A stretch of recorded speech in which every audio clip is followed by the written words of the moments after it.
What is happening, everybody? It is time for the AFC and the NFC championship game. So a little bit different of NFL schedule today because we got the 3 o'clock game and then we got the 6:30 game. But as far as content, I'm going to be on here building lines with you for the next 30 minutes. Then we've got the deep dive, and then it's going to be live before lock. So next 2.5 hours, football coverage here on the channel. If you guys could do me a favor, like the video, subscribe to the YouTube channel. That is greatly appreciated. Helps keep our content free. It only takes a half second of your time. It helps us out in the YouTube algorithm. And then also, if you guys are looking to sign up for any packages here at Stokastic, today is the final day to take advantage of our Bink promo. We did have last weekend. We had somebody, a member of our community, win a Millie Maker. It was what, the 5th or 6th one that we've had one so far this year.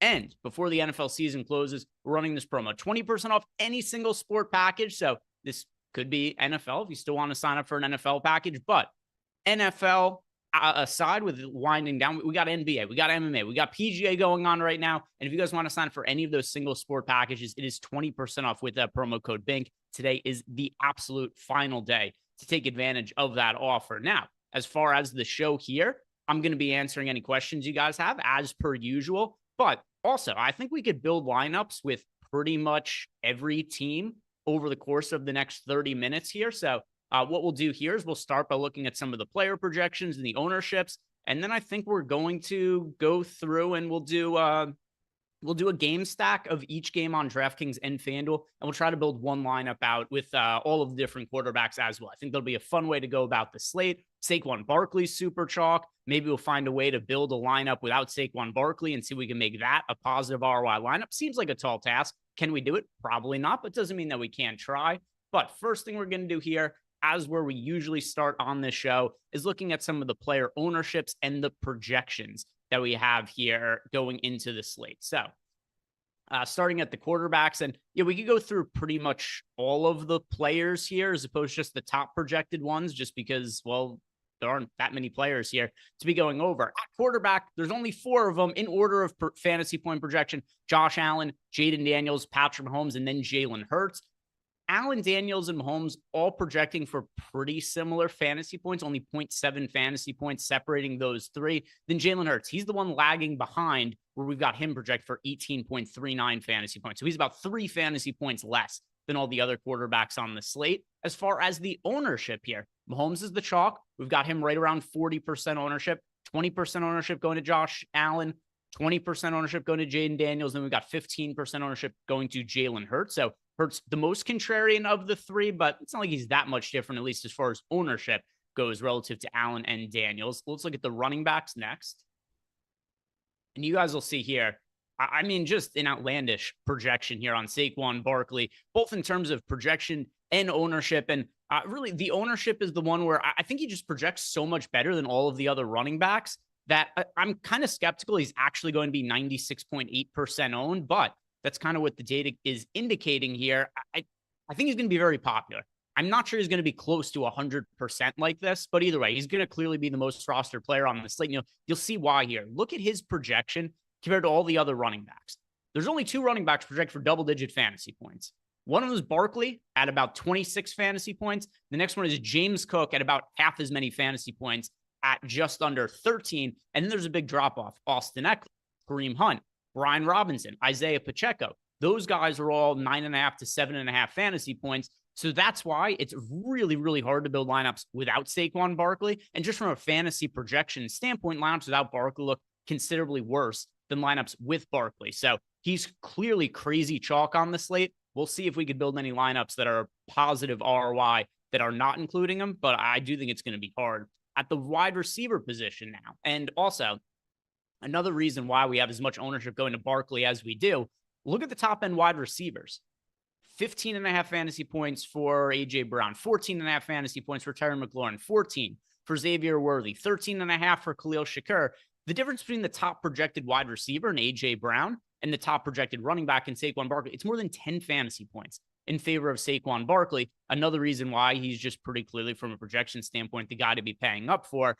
And then as you go down in the wide receivers here, we got Diami Brown just under 10 fantasy points. And then nobody else after that's projecting all that well. The next man up is DeAndre Hopkins at 5.92. If we sort by the ownership here, you guys will see the chalk at the wide receiver position Xavier Worthy, he's pulling 56% ownership. A.J. Brown, 45%. Hollywood Brown, 44%. Khalil Shakur at 43%. Terry McLaurin at 36%. Then Devonta Smith at 28%. Diami Brown at 27%. Nobody else pulling significant ownership. The next man up, it is Keon Coleman at 10.24%. Now over at the tight end position, where Travis Kelce, who has looked like his peak form over the course of this postseason. So he's projected for 18 fantasy points. So even Travis Kelce, the top end wide receiver, it's a little bit of a gap there. He's projected for a couple more fantasy points than the top end wideouts. Then you got Dallas Goedert, Dalton Kincaid, Zach Ertz. But look at the big gap between Travis Kelce and the other tight ends. Kelce, 18 fantasy points. Dallas Goedert, 10.77. Dalton Kincaid, 9. Zach Ertz, right around 9. Then Noah Gray, just short of 5. So Travis Kelce, another piece of chalk at the tight end position who just projects so much better than all the other players there, which is why if you sort by ownership, you got Travis Kelce, 70% owned, Kincaid and Goddard just under 30% owned, Zach Ertz just under 20%, and then everybody else single-digit owned at the position. So with that in mind, let's start building some lineups. Let's see what these could look like. And also, I'm curious, anybody in chat planning on fading Barkley and how they're going to be going about doing that? Because there's a couple of ways. Luffy and I looked at this on Friday, a couple of ways that if you're going to build lineups that don't have Saquon Barkley, how they would potentially look. And one of them to me is if you were just to go Eagles passing game and go really heavy into the Eagles passing attack with like Jaylen Hurts, A.J. Brown, Devonta Smith, and Dallas Goedert. Or maybe it's a game where Washington just wins like 28-3 and there aren't that many points scored by the Eagles. And then you're just making like a Jaylen Hurts and a Washington onslaught stack. So to me, I'm just going to be playing Barkley today, but maybe things will look different. If we could build lineups in the data that end up being positive ROI without Barkley, I'll give it a go, but I don't really think that's going to be the case.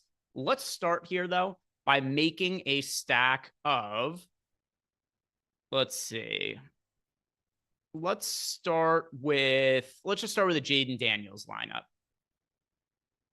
So if we were to go with Jaden Daniels at quarterback, and then for this, let's plug in Barkley. We'll try to build a lineup without Barkley after this. But at running back, let's go Barkley, and let's go Austin Eckler as well, Jordan.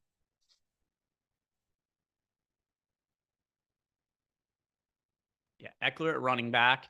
And then at wide receiver, let's go Terry McLaurin. And let's go Diami Brown as well as a cheaper stack option with Jaden Daniels. It's hard to be crazy contrarian on this slate. There are some players you could take some chances on, like if you played a lineup with Jamison Crowder at really low ownership or Alameda Zaccheaus. I do think that's a viable way to get different. We'll try out some of these lineups. For now, though, I'm going to go with a little bit more of a standard-looking lineup. At defense, let's plug in the Bills defense at 2,900, Jordan.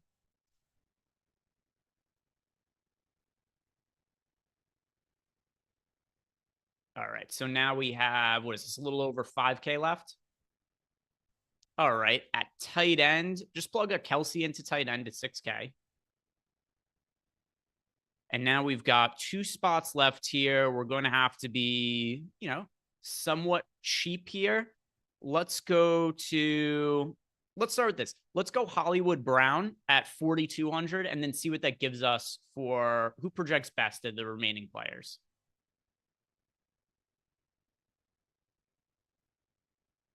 Dallas Goedert. All right, so plug in Goddard. That's fine. I don't mind having a lineup at least $400 in salary on the table. So here's our first run in a lineup. Let's see how it looks.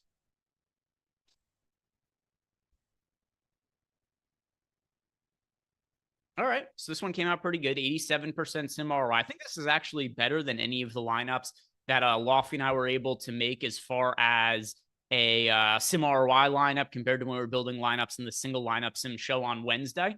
All right, not a bad start, though. Now, let's try to go a little bit off the wall. Let's see what happens. And once again, this is not a lineup that I think I want to play. It's not a lineup that I think is going to sim out well, but we would be remiss if we did not at least broach the topic of trying to build lineups without Saquon Barkley and seeing how it is that they end up popping up here. And I'm curious from chat, once again, if anybody has ideas of a viable way to fade Saquon Barkley and think it might look well, let me know. But let's try Jaylen Hurts, and then we'll just go really heavy into the Eagles passing game. So it'll be Hurts, AJ Brown. We'll go Devonta Smith. Maybe not Goddard for now. Let's leave Goddard out. Let's just do this. We might need the salary from Travis Kelce. So at running back, James Cook and Austin Eckler. All right. Now let's go Kelce at tight end. Defense in this lineup. I guess we try the Commanders. This is kind of a Commanders onslaught stack. We got a little bit more of correlation if we involve, or sorry, not the Commanders. I meant the Eagles. Eagles defense, because kind of the Eagles onslaught here, but not including Barkley. So let's go with the Eagles defense. All right. Now we've got a wide receiver and a flex spot left to fill. All right, actually, let's go Goddard at flex then.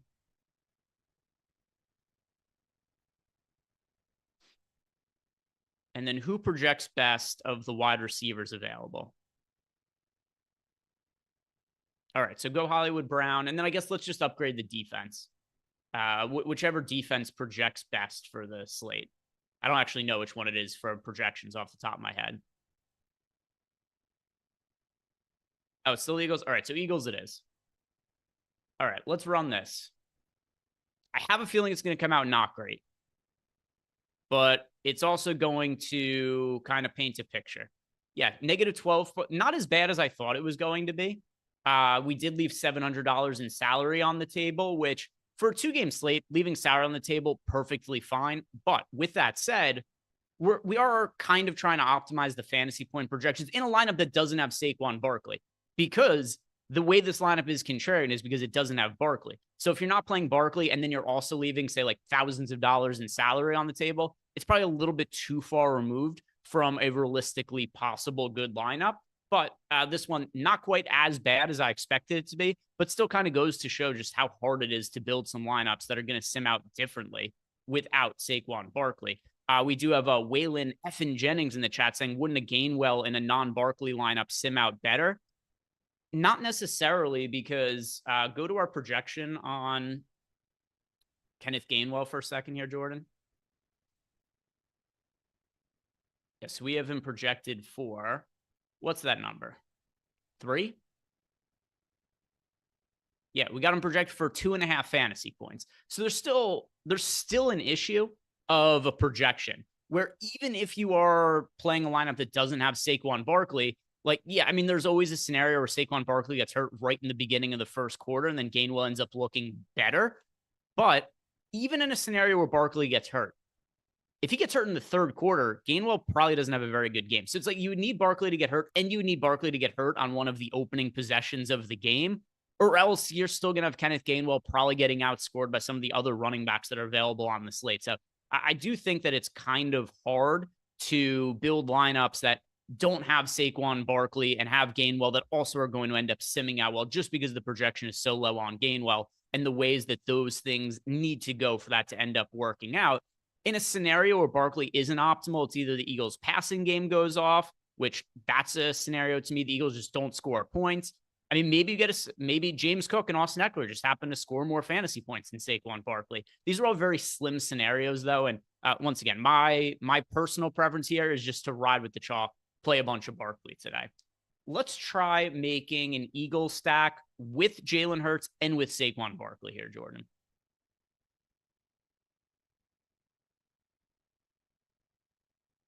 All right. And then we'll build a lineup for the other game, and then we'll move over to FanDuel. Don't forget, if you guys have questions, don't be afraid to hit me up. If you guys are a Stokastic sub and you're in the Discord channel, just tag me and I'll see any questions it is that you guys have.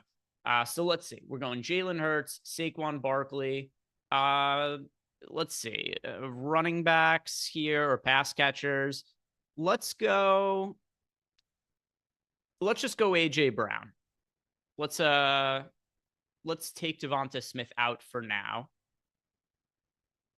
And we'll go Shakir. Oh, we had Shakir in the other lineup. Let's go instead. Let's go Worthy and McLaurin.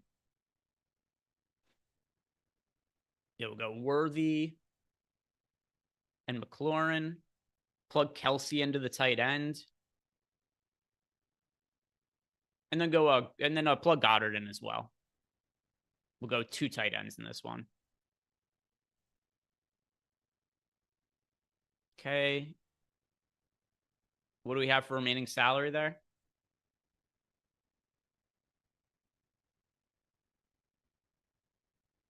All right. So plug James Cook in at running back, and then whatever we have left for defense salary.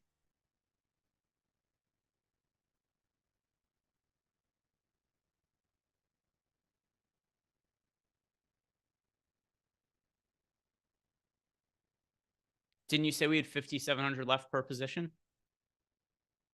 Oh, total. Okay, so this actually might be kind of hard. Let's see. What if we just go, can we plug Ty Johnson in? No, that wouldn't be enough salary. So we're actually going to have to go cheaper somewhere. Turn AJ Brown into Devonta Smith. That will be enough salary for us.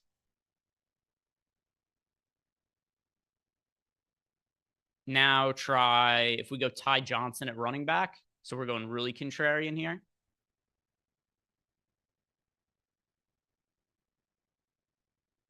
Oh, okay. Never mind. So we do have to go cheaper somewhere else. All right. So I guess we can't go with Worthy. I guess we'll have to turn Worthy into Hollywood Brown instead as a Chiefs pass catcher.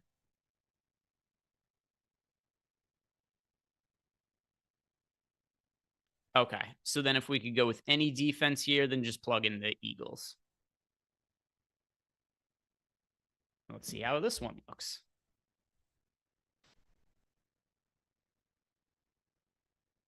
All right. This one didn't come out great either. Negative 13.6% sim ROI. Yeah, Ty Johnson, probably just not a high enough of a projection. Tried to get a little bit different at running back and see how that ended up looking. Didn't end up looking all that great, though. So if we were to rebuild this to make it look better, I guess we would take Ty Johnson out.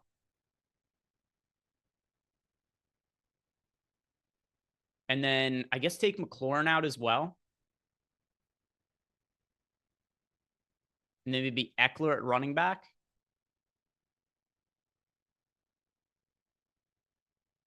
And then what does that give us at wide receiver? Who projects best?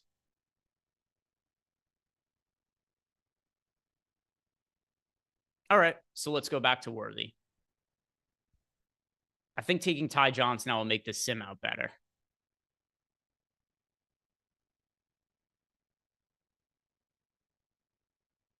Yeah, it's okay. It's only a 2-game slate. It's kind of going to be a little bit inevitable that you get some guys stacked up. All right, 9.8% sim ROI. Part of this, too, is of all the quarterbacks on the slate, like we were going over before, Jaylen Hurts and the Eagles passing game, part of this is because of how well Barkley is projecting. It brings down the projection of all the passing game options for the Eagles. So Jaylen Hurts, the worst projected quarterback on the slate. And then as far as the wide receivers go with A.J. Brown and Devonta Smith, they're fine, but the other quarterback's just going to look better with stacks of their game. So let's go and build a Mahomes stack now. Mahomes is the chalk at the quarterback position. He's also cheap. Mahomes only 6K. He's the cheapest quarterback on the entire slate. So let's go Mahomes and let's load up here. Let's go Kelsey, Hollywood Brown, and Xavier Worthy. Let's see if we fit all of them in. Yeah, Dirty O saying it's a wild how bad the skill position players are on the AFC teams. It's a shit slate for wide receivers in general.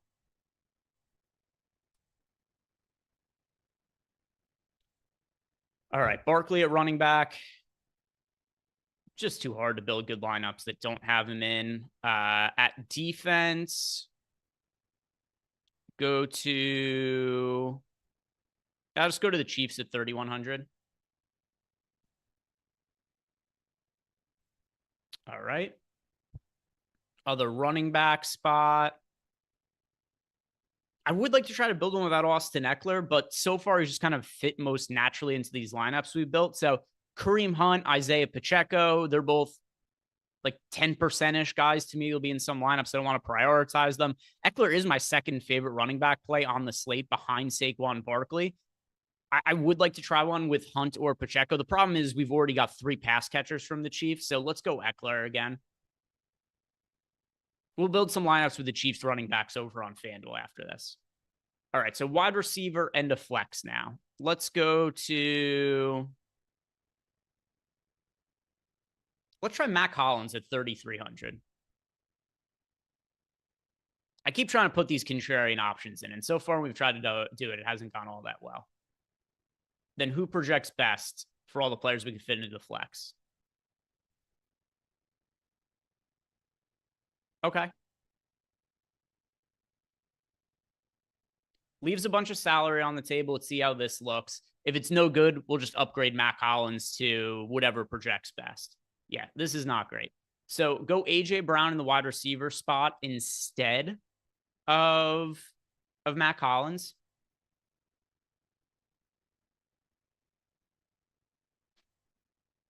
And then who projects the best in the flex? All right, so let's plug Goddard in. And let's see how this one comes out. So we just made a 2v2 swap, filled out the rest of the salary. And yeah, it was the difference between like a negative 50% sim ROI and positive 50% sim ROI. So there, all right, we were able to tinker around with that lineup and make it look better. Let's pull up FanDuel. Let's go over to FanDuel now. And on the FanDuel side of things, so we haven't made a Josh Allen lineup yet. So let's go to Josh Allen. All right. And then as far as who to pair with Josh Allen, I still want Kelsey at tight end as a run back.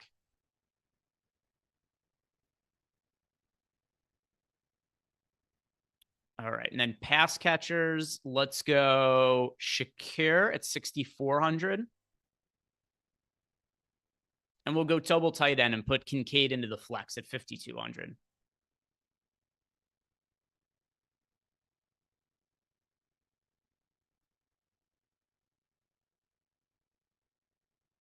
Okay. And then running backs, let's go Barkley. And then Hunt and Pacheco, fairly interchangeable. We'll go with Hunt for now. If we need the salary saving, we could flip him to Pacheco. All right. What do we have left here, Jordan? 5,700 per spot? All right. So now at wide receiver, let's try out. Let's see who's on the cheaper end. Coleman would be a little bit too thin. Let's try Diami Brown at 5,400. And then what do we have left? Oh, I forgot we still have to plug in the defense.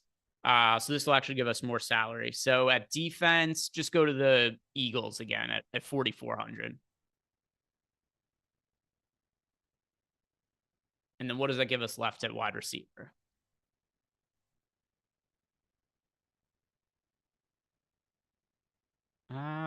Let's go to.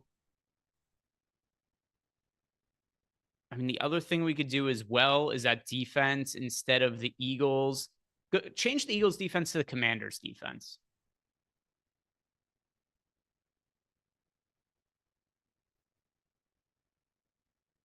And then we should be able to fit in whatever, a wide receiver, right? Yeah.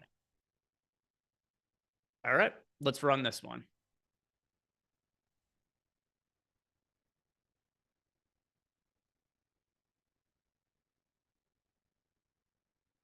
And then we got Goody left us a super chat here. So we'll answer that one. And that'll probably bring us to the end of the show. All right, this looks pretty good. 68.5% sim ROI. And now Goody has a super chat for us for the DraftKings Millie. So Jordan, set this on the really high percentage payout to first. And then we'll go over to DraftKings.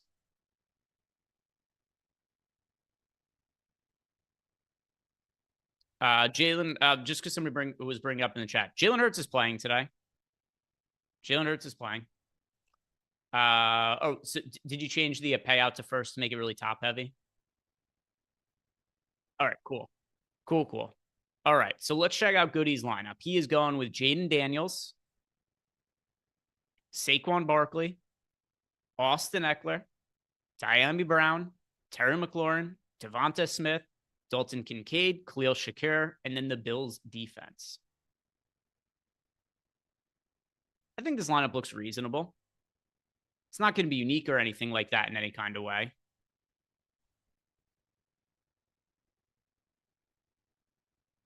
there's nothing wrong with it.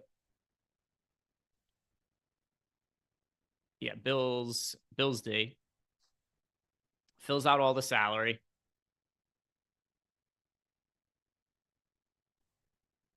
There we go. 65% sim ROI. Yeah, looks really solid. It's not going to be a lineup that's going to be, like crazy unique or anything like that. But yeah, if you're trying to build lineups that are looking, reasonable with the commander stack, that's one that I think is that almost the same lineup I built before, Jordan? Is it the same lineup? I'm trying to remember who I plugged in. So are those the same players? I don't think so, because I think I had Kelsey in it. All right. Let's build one more for FanDuel. We'll do a FanDuel one for the early game, and then we'll hand it over to the deep dive, guys. Don't forget, final call for the Bink promo, guys. 20% off any single sport package. Link down below in the YouTube description box. If you're somebody who's been playing NFL all year and you want to play any of the other DFS sports that we are supporting, this is a great time to transition over because there's going to be no NFL next week. And then we're just going to have the Super Bowl the week after, 20% off of that promo code BINK. Let's build the Jaden Daniels lineup on FanDuel.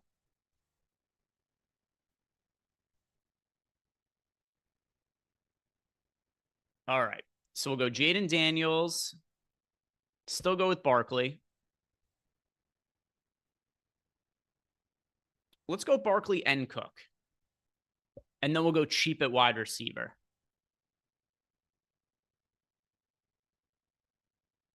All right, let's see if we can do this to make the lineup a little bit more contrarian.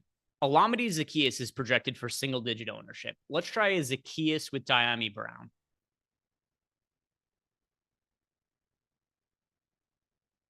And then plug in at defense. Just go to the Commanders at 3,600.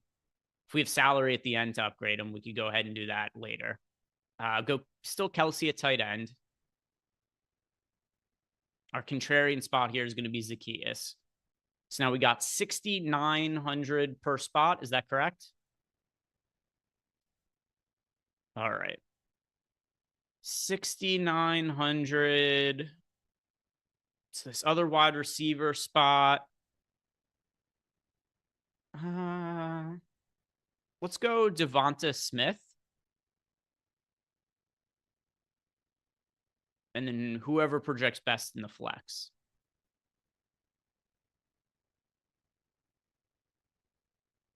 All right, let's see how this one looks. Once again, try to get a little bit contrarian by plugging Zaccheaus in. Didn't look all that great. All right, so let's take Zaccheaus out. Instead of Zaccheaus, yeah, and take Devonta Smith out as well. All right, so let's go McLaurin. And then take out Worthy as well. All right, so we're going to have to get cheap somewhere else. Boy, it is kind of hard to build lineups that have both Barkley and Cook in them, at least to some extent, unless you just go Mahomes at quarterback. One of the reasons Mahomes is going to be so popular on both DraftKings and FanDuel. All right, 5,500. We've already got Dyami Brown. If we go Kincaid at flex, what does that give us for the final wide receiver spot? Who can we fit in?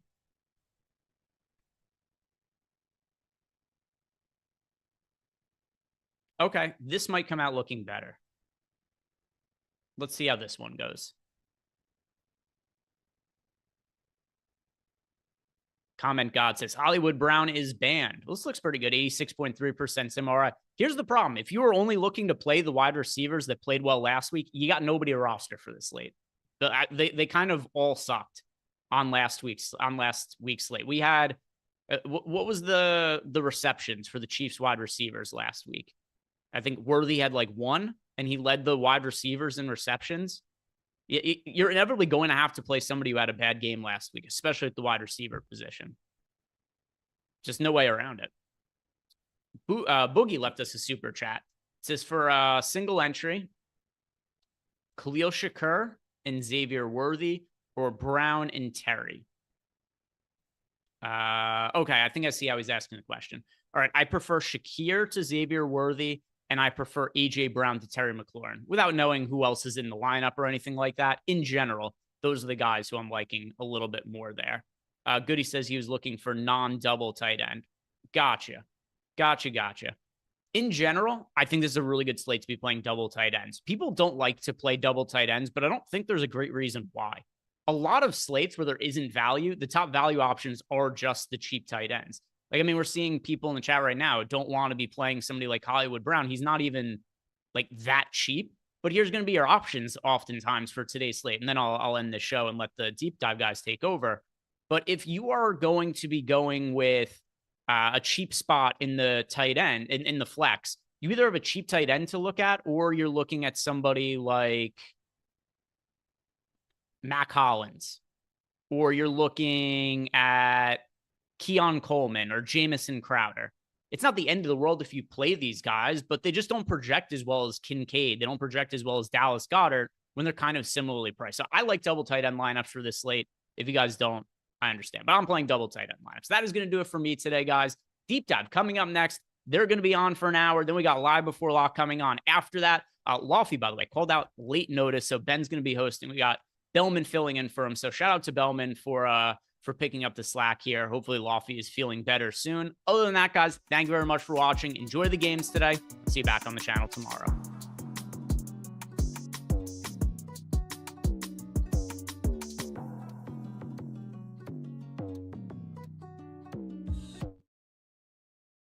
Build your bankroll with Portfolio EV from OddsShopper. Use the mass entry tool to enter hundreds of profitable bets a day with just a couple taps of the finger in the OddsShopper app. And have confidence in knowing the bets you're placing have been profitable long-term by analyzing the historical ROI on every bet from every market with the EV results tool. From there, just create your own custom portfolios, simply add the bet types you want to see each day, and watch the profits roll in. Subscribe today on the OddsShopper app or at OddsShopper.com.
What can I say?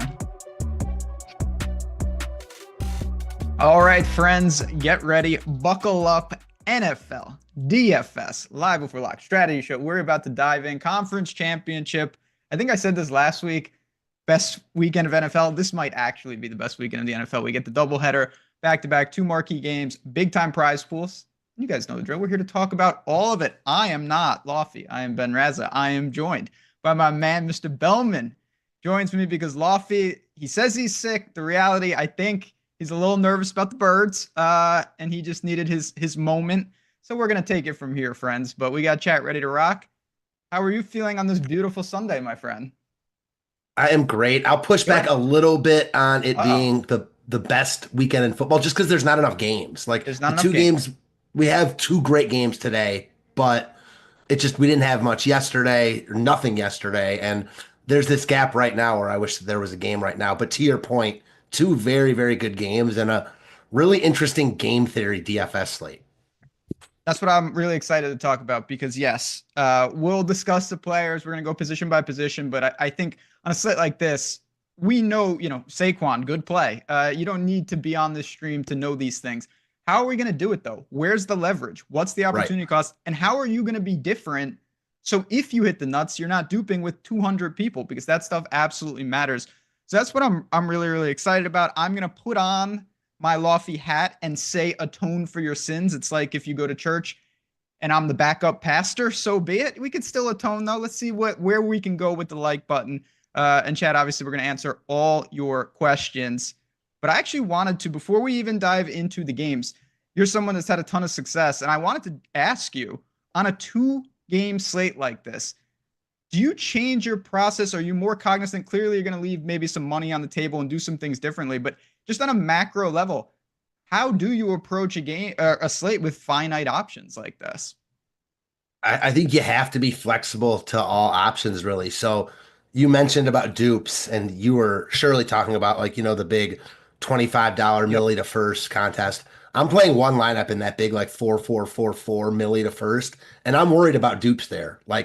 It's easy to see who the best plays on the slate are, but it's a 2-game slate, and while things don't usually get that weird in the NFL, it just doesn't take that much for stuff to get off the rails on this specific slate. So I do think there's a lot of just game theory to look at today. And I went in, yesterday or whenever I reserved an entry, pretty much assured that I wanted to play Mahomes, all the 8 most popular plays on the slate.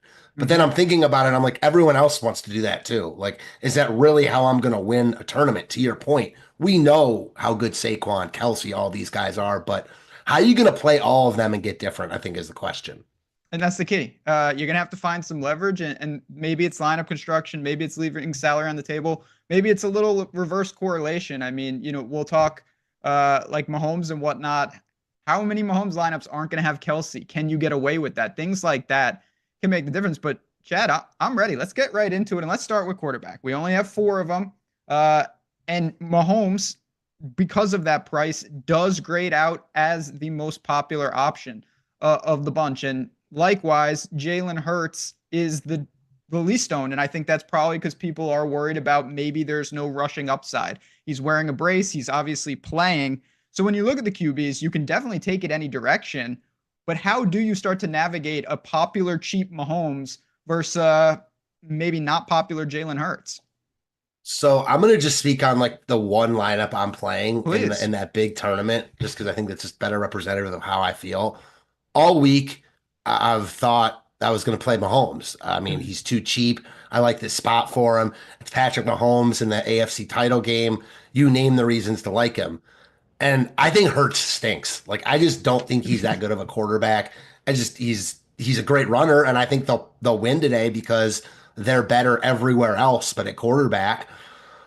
That said, as it looks now, I think I might play Hurts because, man, there's just a lot of leverage to be had there. He only projects for 2 less fantasy points than Mahomes, and Mahomes is coming in at 40%, Hurts at 15%.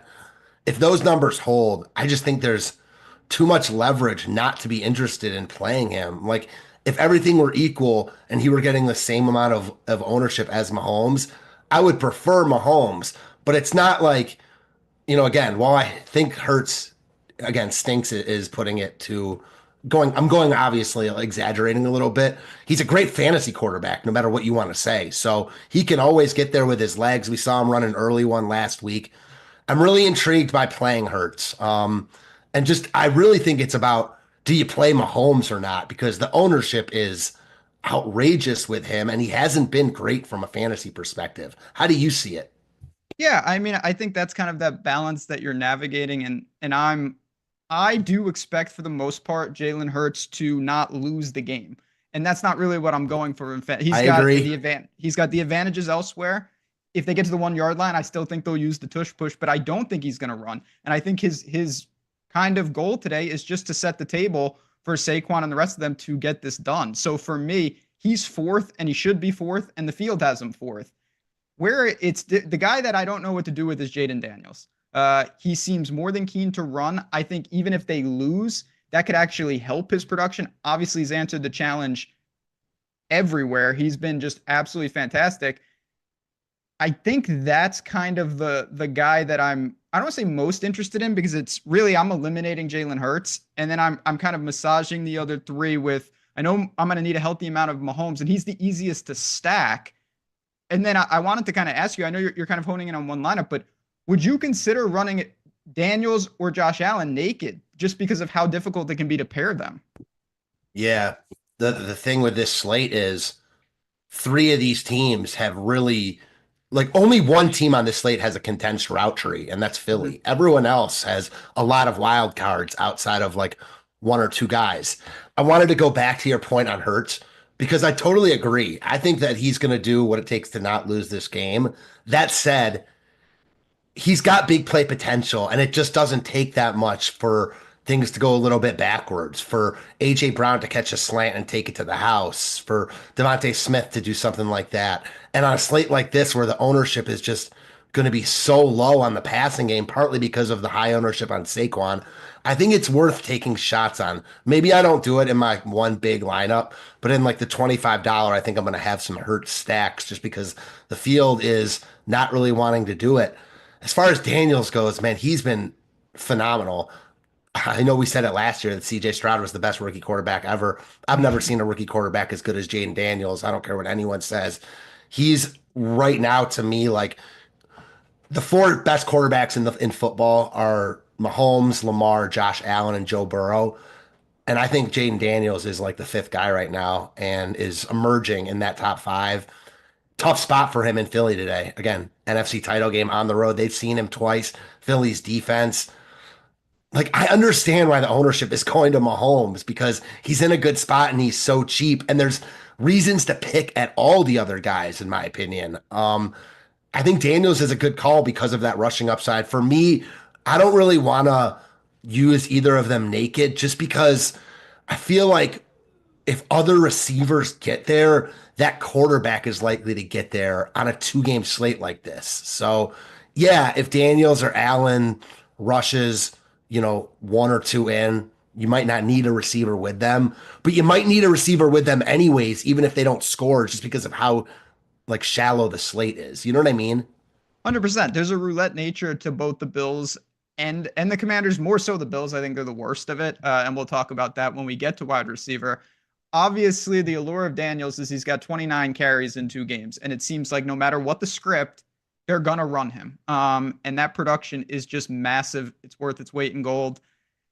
That really does put him in play. Like I said, for me, I'm kind of saying, okay, I'm going to be around the field with those guys. Josh Allen, I think is fantastic. I expect him to be really busy. I bet him to actually score today at -115 on the ground. I think he's just going to be, when the game gets, at the focal point, he takes it upon himself, and I expect that once again. But to me, quarterback, it kind of just sets the table. I don't think, unless you're playing Jalen Hurts, you're not making your stand here. You're just kind of setting the foundation of your lineup. I agree. I don't mean to cut you off. I think if you're not playing Mahomes, you're making a stand. I think he's going to be that highly owned, especially in like single entry, higher dollar type stuff. In general, though, I agree with your point.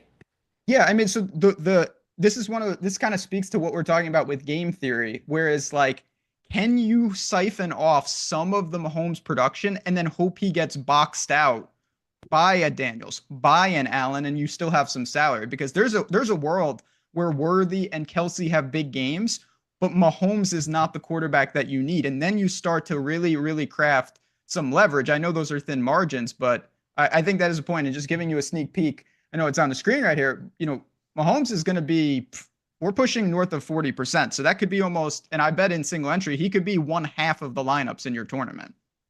100%. My biggest problem with not playing Mahomes personally, and I don't think I'm going to do it, but I think he has a good chance, not a great chance, but a good chance to be the highest scoring quarterback on this slate. So it's not even about the price tag for me. Like it's about the matchup. It's about Mahomes and, it's all that stuff. So I understand the ownership. I do think it's just too heavy though, for again, a guy who hasn't been productive from a fantasy perspective for much of the season. And, these tournaments are very, very top heavy. So, again, I think there's just a lot of leverage to be had in not playing Mahomes. And you make good points on Allen and Daniels. Friend of the show and super chat etiquette master Goody said, get 4 bullets in the millie. How are you approaching it? One lineup of each QB, DK. For me, it depends on obviously the structure. If you're talking about the giant millie, I think that's reasonable. For me, though, I would probably siphon my lineups to Allen and Daniels and live dangerously. Yeah, I probably, for me too, if I'm playing 4 lineups, I'm not spreading myself that thin. Like I want to condense a little bit more than that. Yeah, just because then you have some ability to 3v3, 2v2 kind of, and if you hit your core, now you have a couple of outs rather than if you go all 4 quarterbacks, it's not a bad thing. Obviously, you will have the highest scoring quarterback, but you're also basically relegating probably 3 of your lineups immediately to the dust. Yeah, for sure. Good point. Anything else on quarterback? Like I said, to me, it's not the most interesting position to really talk about. These guys can all move. Looking at one of the focal points for me is looking at rushing attempts, and you have everyone at very healthy numbers. Mahomes is at 4.5 is the lowest. You have Hurts at 7.5. Then you have Allen and Daniels pushing like 10.5 rushing attempts according to the books. Yeah, not much else to add. I do think you're generally right, though. You're not really winning or losing the slate usually at quarterback. And to that point, I am a little bit surprised that Josh Allen isn't getting more ownership. I understand the price tag and Saquon being such a priority, but him and Daniels, to your point, clearly have the highest upside just because of their ability and willingness to run. Like they'll run more, even if Mahomes, doesn't have the running ability as those guys will run more than Mahomes anyways. So you make good points. You're talking me into one of those two. And I think I like the game environment for Allen a little bit better, but So do I. you can pick apart basically all these guys. So yeah, I'm excited to talk running backs. We're going to do that right now. We did have a question about which game will be the lowest scoring. I'm just pulling up the totals right now. You're in the ballpark with both. You're sitting 49.5 with Bills Chiefs, and you're at 46.5 with Commanders Eagles. So you're not seeing a big discrepancy there. Reasonable totals on both of them. And again, if you ever want to see that stuff, I'm going to talk about what we got going on with Portfolio EV a little later in the show. But the live odds screen is completely free, always on OddsShopper. And I use that as my starting point, no matter what, just to get a sense of the games. But let's talk about running back, because Saquon literally might be, if you're playing like satellites, I actually think Saquon might be 100% owned in some of those type of things. He's going to be pushing comical numbers, but honestly, I don't think this is the spot to get cute. Let's just play lineups, everyone in your field with one less spot and move on. Because to me, barring an injury, he's getting there on raw points. Okay, I agree with that. But at what point does the ownership get too high? Because again, it's before you answer that, I just want to reiterate, trying to get to the top of the field in the tournaments. And I agree with you. I'm just going to play Saquon. But at what point does it get too high? So I think it's twofold. One, obviously there's always a number. Two, I think it has to do with the structure of your tournament. If you're playing like a winner take all or something that's like crazy top heavy, you might say, you know what? I don't care about burning this money. I'm going to roll the dice, because if I ever get it right, that's the payoff. If you're playing in anything with a normal structure, though, I don't see it. Gainwell was non-existent. They're not even remotely giving him work. And it just feels like even if Saquon has a bad game, running back is pretty thin to the sense that thin. I'm not sure it's really going to matter. We'll talk Eckler and Cook in a second, but it's just such an immense drop-off, and salary is not that tough for me where there's a big opportunity cost. So we're not breaking any news here, but yeah, Saquon, I have maybe 1 or 2 lineups without him. Yeah, again, I agree with you, and it's just such a small slate with such weak running back options.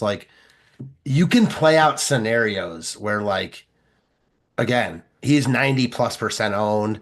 What happens if, they score 2 long touchdown passes through the air early and he just doesn't score? And a couple of the running back plays that like we don't think are great on paper because they're not, just happen to score twice and are really good. And Josh Allen is amazing. So he eats up some salary. Like, again, it's not likely, but I do think you have to at least like have those thoughts if you're playing tournaments. To your point, I generally agree. Like, the payout structures aren't so top heavy where I just want to throw away the money. And that is generally how I feel about fading Saquon here, but they are top heavy enough where I'm thinking about it, if that makes sense. No, I mean, listen, there's always, unfortunately, we don't get to run these slates a million times. If we did, right, you would see the value there. When you do this and he has a touchdown immediately, you're just like, I have this thought often in my life. I'm not a smart person. Like, what am I doing? So you have to be willing to absolutely gutterball yourself if you're going to do something like that. But let's remove Saquon from the equation. We have Austin Eckler pushing, 30-ish%. James Cook in that range. Pacheco and Kareem Hunt.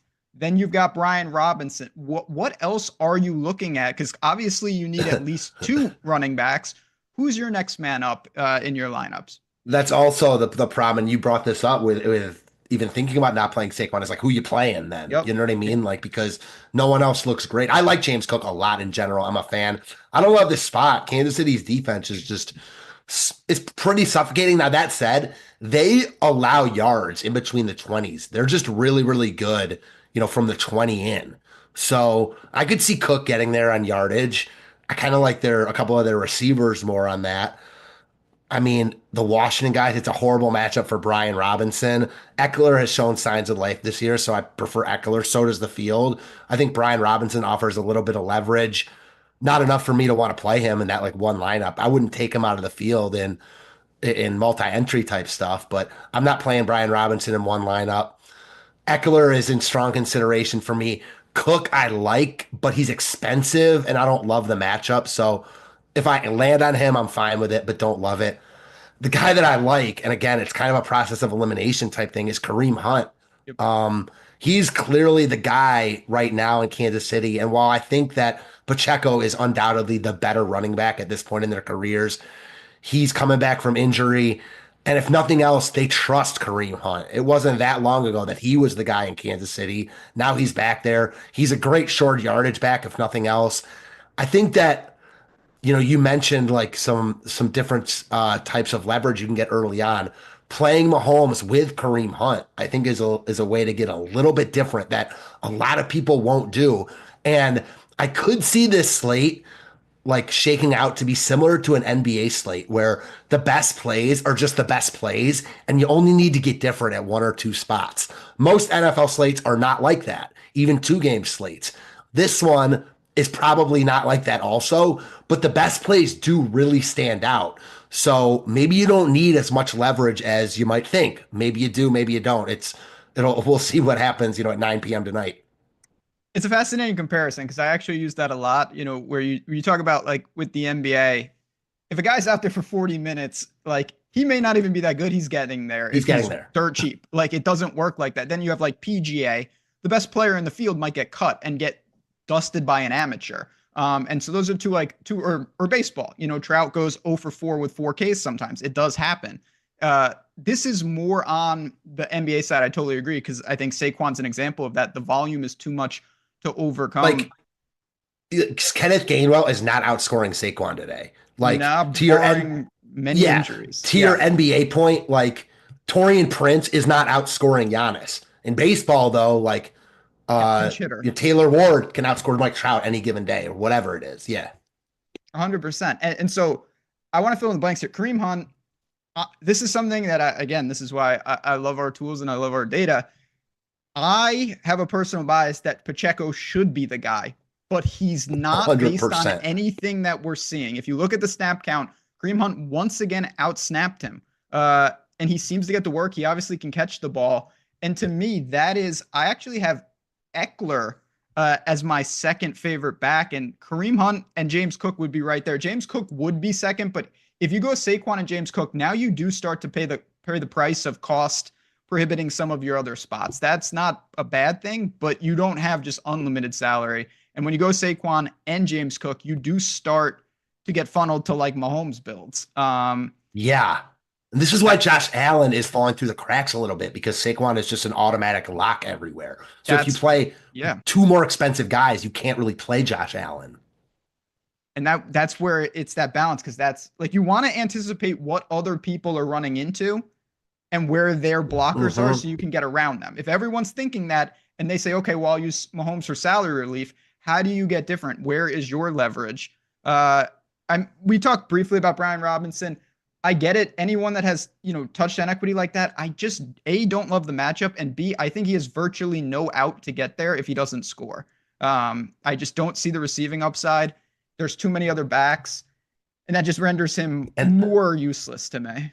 One of the biggest mismatches of the entire day is Philly's D-line against Washington's O-line. So Eckler can get around that because he does a lot more. Brian Robinson will struggle here. And yeah, I'm totally with you. He's not someone I'm playing. The only other guy I want to mention, but again, this would be if you're playing like 150 in lottos, a guy like Ty Johnson obviously has a role in the Bills offense, but you're talking about volume that's very fleeting, maybe a couple targets, maybe a couple carries, and you need him to catch, just like he did against Denver, a really big play. I'm not sure I want to do that when you have Kareem Hunt and Eckler in a very affordable price range. Yeah, I agree. What about Pacheco? I feel like even though Kareem Hunt is not getting played, here we go. He offers a ton of leverage on this slate, because Kareem Hunt, as good as he might be, he has no big play upside. Pacheco does, even in limited work, and Mahomes and the passing game is chalky. What are you doing to me? Yeah, I know. I'm not going to play him in my one lineup. I'm going to throw some darts in that $25 though, because again, he might be offer the most leverage of any player on the entire slate in my eyes. He's on the list.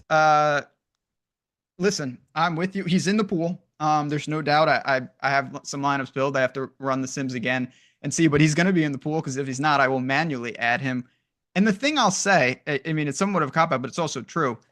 The Chiefs are one of those teams, week to week, it speaks to how good they are. They change there is a world where somehow, for no reason, Pacheco is the guy today. I don't know why that would be, but they do that. And he's shown he has the ability. I haven't looked back on this. Maybe he's had success against Buffalo, or what they like to do, or whatever it might be. I'm with you. There's a world where that happens. They were on the 1-inch line last week, and they gave it to Kareem Hunt, and he walked into the end zone. If that's Pacheco, we're having a much different conversation this week. So I don't think it's crazy. I just think you need to be cognizant. Again, this is why it's leverage, because there's a lot of risk associated with Pacheco. I'm curious, how do you like a 3 running back lineup? It's not my favorite build. I definitely think you can do it, but honestly, for me, it's going to be a combination of these 4. Take 3 of them: Saquon, Cook, Eckler, and Hunt. That's really how I would be doing it. Same. And I don't hate the 3 lineup build. I do think that with your third running back, presuming you have Saquon, let's just say it's Saquon, Eckler, and Hunt. There are wide receivers and tight ends that project better than that third running back. Doesn't mean that I don't like lineups with that construction, but I think from an on paper standpoint, 3 running back lineup probably isn't ideal here. To that point, talking about non-ideal on paper lineups, how about this?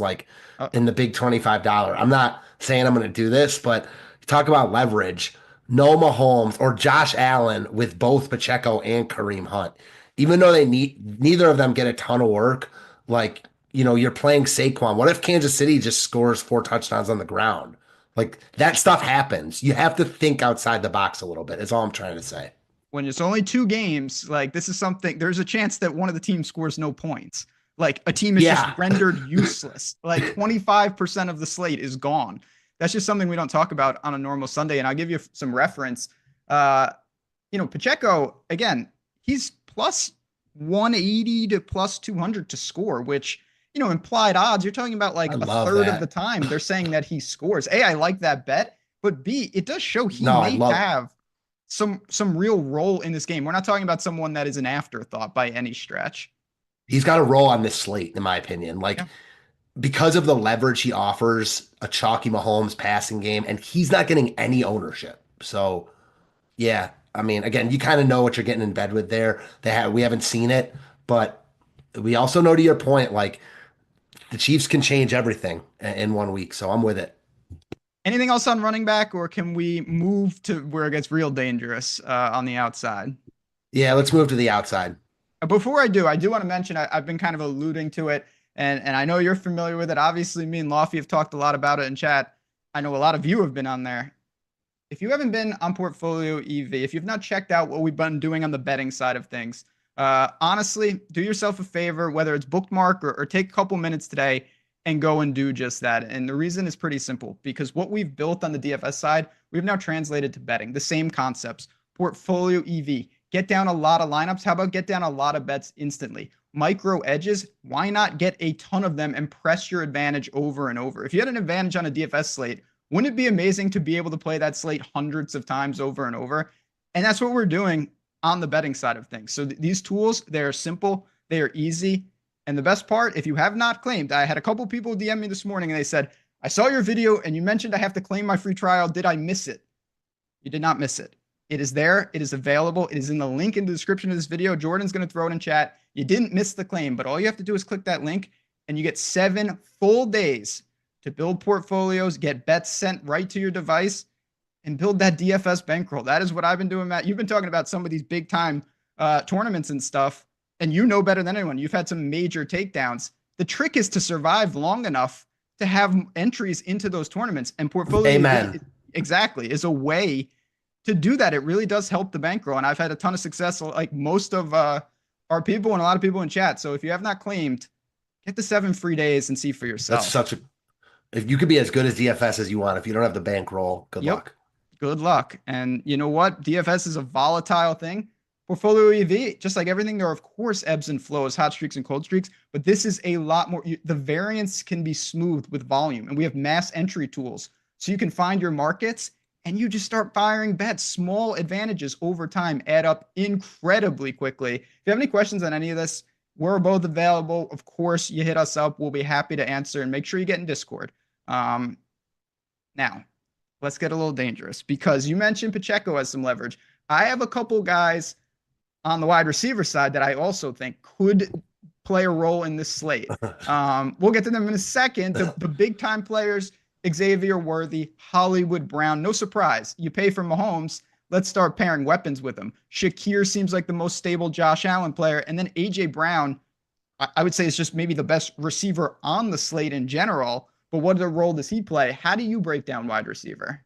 Is he still better than McLaurin, we think? I mean, yeah, the way McLaurin, Washington's an enigma. I'm not qualified to talk about them, because they, like, Diami Brown might be the best, like, receiver on the slate the way he's playing. It's crazy how effective they've been. But when I saw A.J. Brown's price, I did do a double take. I thought he was a little underpriced.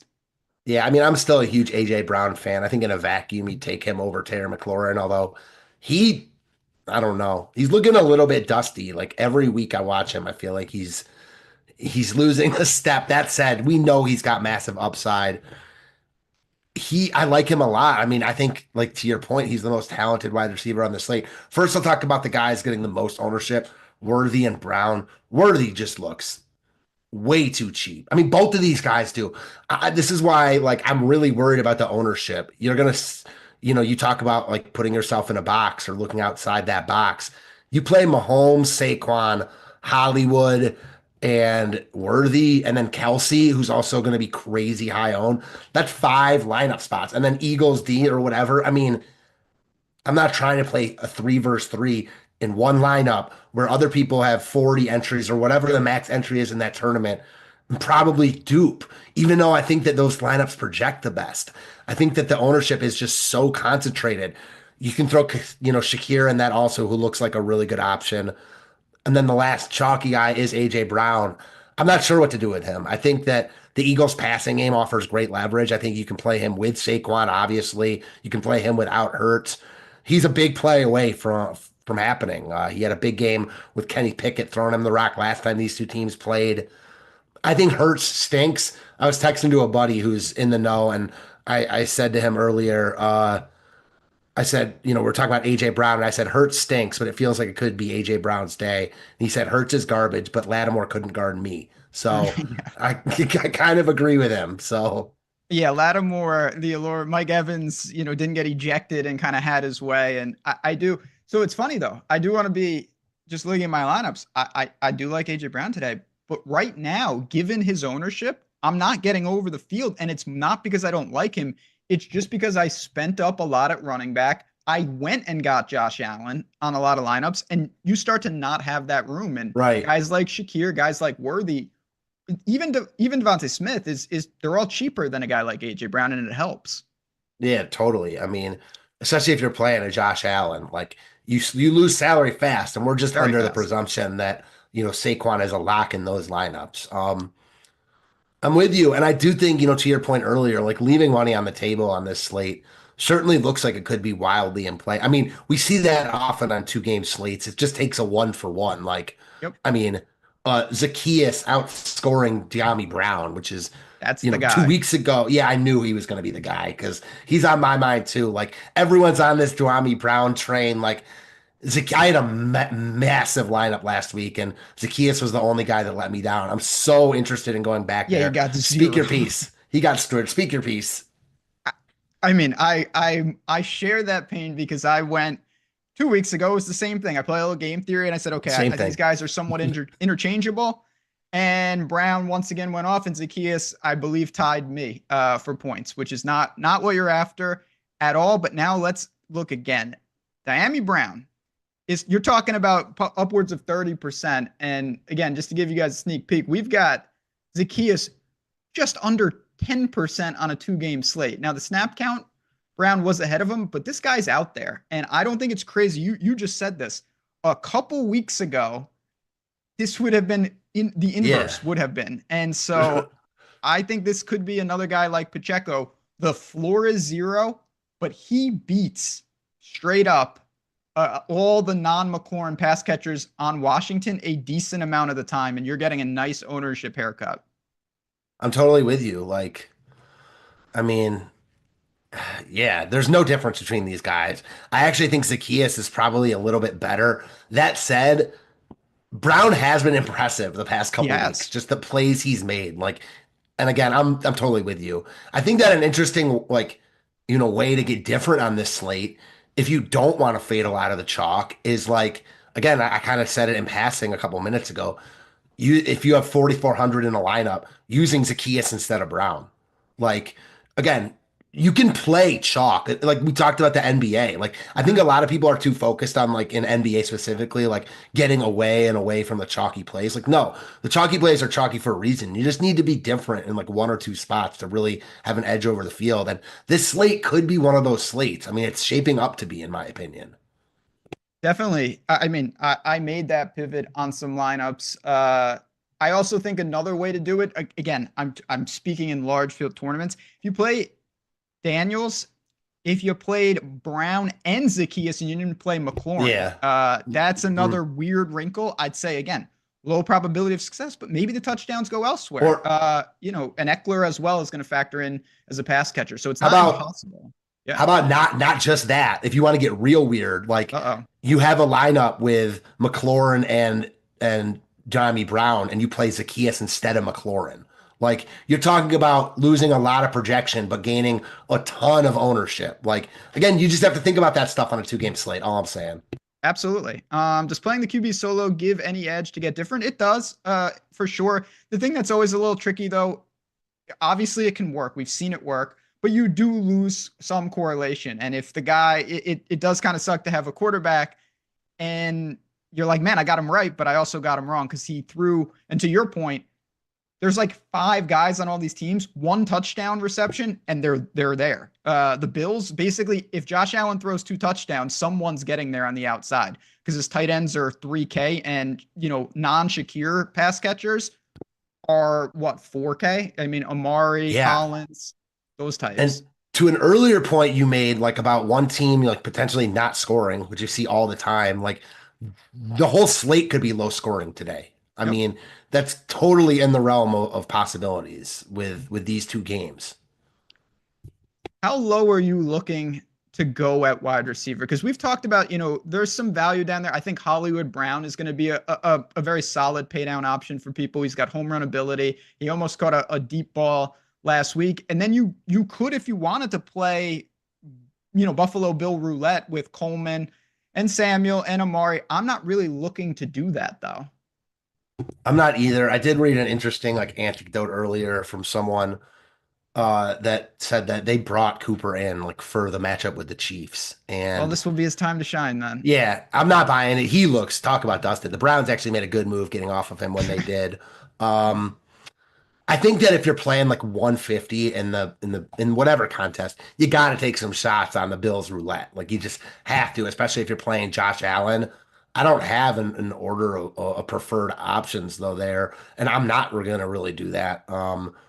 Certainly, I'm not going to play any one of those guys in my one lineup. If I did, it would probably be Keon Coleman just because of the allure and the big play upside. But I'm not really excited. I'm not excited about that.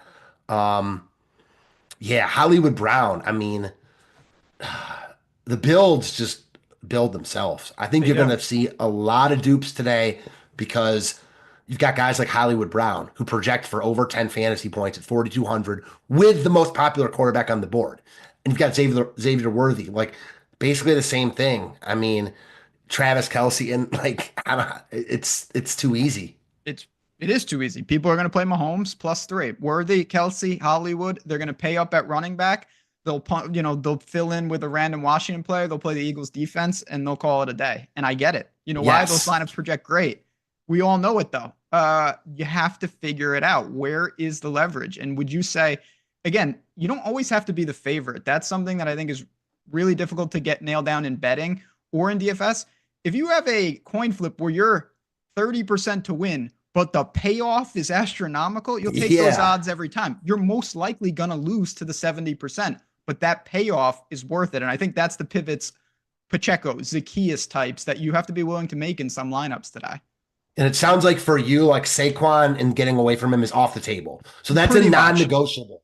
Yes. So if you're going to say that, and I totally get that, I'm probably saying that too.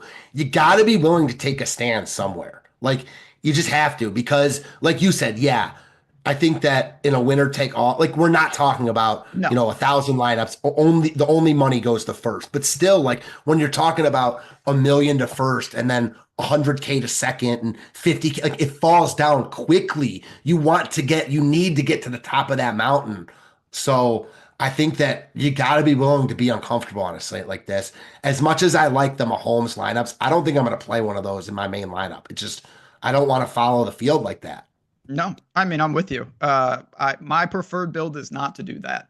It's to take pieces of the Chiefs, particularly. I think, Worthy and Kelce are very popular for a reason, but to hone in on a different build. And I think that you could, I know you can, because I built these. I don't think if you go to Buffalo, that means you have to play wide receiver roulette. You can if you want, but it's not a prerequisite to say, oh, now I have to guess between Coleman and Cooper and all those guys. I don't think that that's a necessity. And so, because I think with you, it's so brutal down there. It's really, really difficult. You're just truly guessing. My other problem with it, and why I'm definitely not going to play Buffalo roulette, and why I've been honed in on Kansas City is I think Kansas City, I don't want to say rolls Buffalo. Oh no, but don't. I hope you're wrong so badly. Everyone does. All I've heard all week is the Bills are due.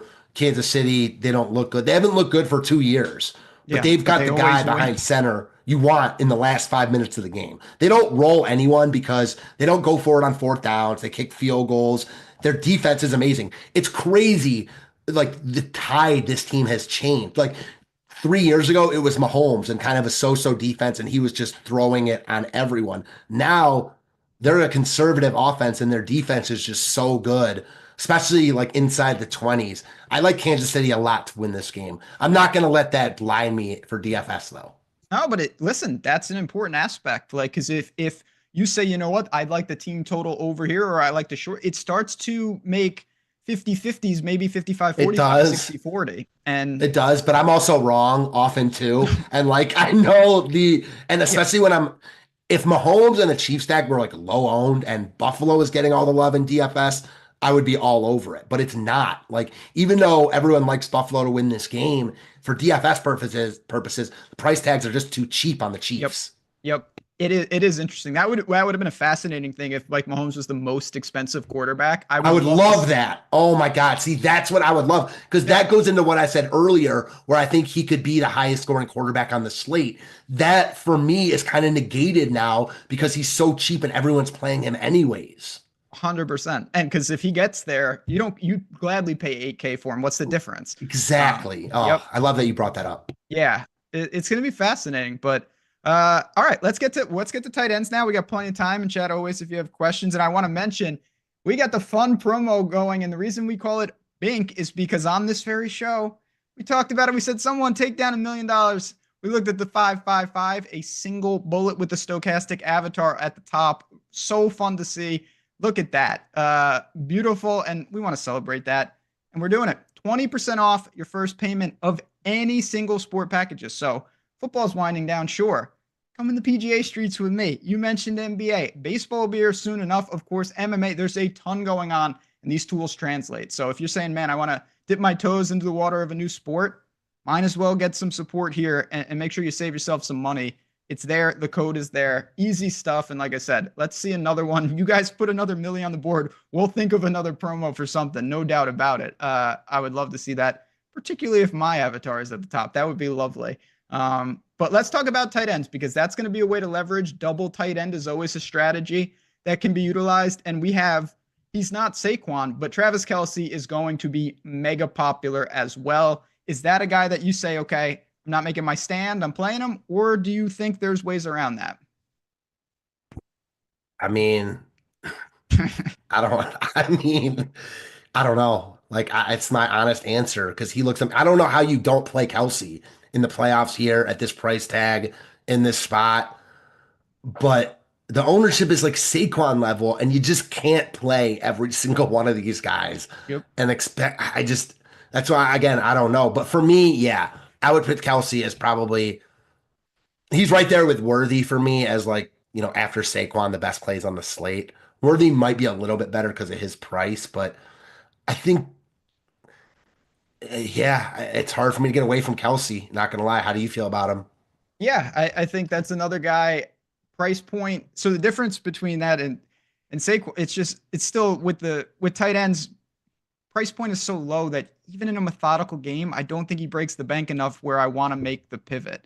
I don't think it's in the category of Saquon for me, but yeah, to push back on that, though, like, there are other good tight ends on this slate, and running backs, like, that's part of the reason why it's hard to get away from Saquon. There just aren't. Like, there are worlds where Goddard and Ertz, throw Kincaid in there, or Knox even, like, outscore Kelce. Not often, but there are worlds. So where I want to split the difference, because I totally agree, I need two of them, because for me, I'll just play Kelce and Ertz or Kelce and Goddard together, because I'm not utilizing my flex with a running back, and wide receiver is such a basket case. It's weak. I need two probably, because I love the idea of going Kelce and then give me one other tight end in the flex spot. So then whatever running back you don't play between Eckler and Hunt, you like the secondary tight ends more than that other guy, if I'm reading you correctly. Correct. That's fair. The one wide receiver you didn't speak on that I want to know how you feel. Shakir, because he's a guy that looks really good, but also getting a ton of ownership. Like, what's your stance on him?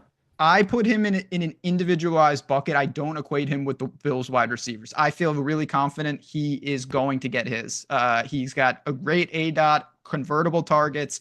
Allen seems very comfortable with him. The snap share is not great, but it's good enough, particularly on that team. I think Shakir is firmly in play. He's one of my favorite plays. Yeah, I agree. But again, we're not sneaking up on anyone. Like, the best plays are the best plays. Like, and they project as such. The eye test says it's as such. Like, it's just one of those slates. So I'm not really sure the answer of, like, where to get different. I don't know, like, if there's, like, one spot that there is that answer to. I think it's just, holistically thinking about building different than the field is, whatever that means to you. To me, it's more of lineup construction than players. Like, I think one of the things that I always struggled with and I've tried to learn is like, I need to be different. So what am I going to do? I'm playing, and then like, here we go. Right. I'm Go on an playing island playing Calcaterra today. yeah. And it's like, cool, I'm different and I got 0. Or could I be different and say like, I'm going to play Knox and Kincaid together and make an artificial 6K tight end and hope that Josh Allen just has 2 passing touchdowns, 1 to each. Is that likely? No.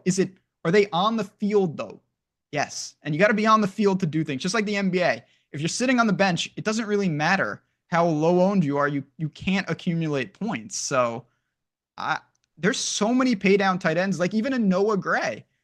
Maybe it's him instead of Kelsey in the sense that he just happens to catch the touchdown. He balled against Buffalo in their earlier meeting. Like he caught, I think, at least 1 touchdown. Like he massively, 2 touchdowns, massively outscored Kelsey. Like I don't think that's going to happen today because playoff Kelsey, it's still Travis Kelsey. But to your point, like, yeah, I think it is about lineup construction as opposed to like individual players.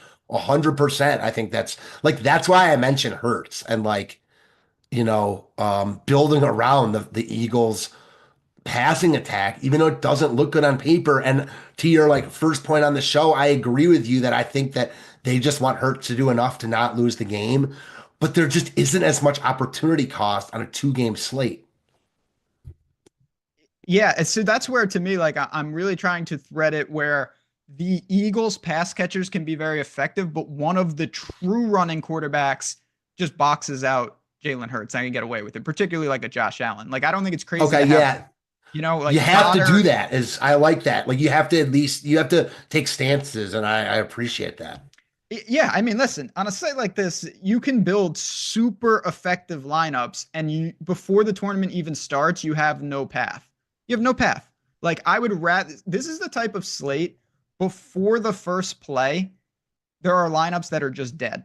They're just dead. They have no chance for a path. And you don't want to be that. At least give yourself a chance, a window that if, okay, I made my stand and if this guy goes nuts, I have a chance. And that's all I'm trying to do. And I think for me with tight end, I'm really just going to be looking to mix and match. I think both Bills tight ends are in play. Certainly Goddard, Ertz, and Kelsey, all I feel really comfortable with, particularly with their quarterbacks, but I think you can mix and match them interchangeably. I agree. And I just want to make this point also because it kind of goes into what we're saying. And I'm pushing back on your Hurts point a little bit, but just for the sake of this argument, and I think you can buy this. Like oftentimes, like I play League of Legends DFS. I got into it during COVID.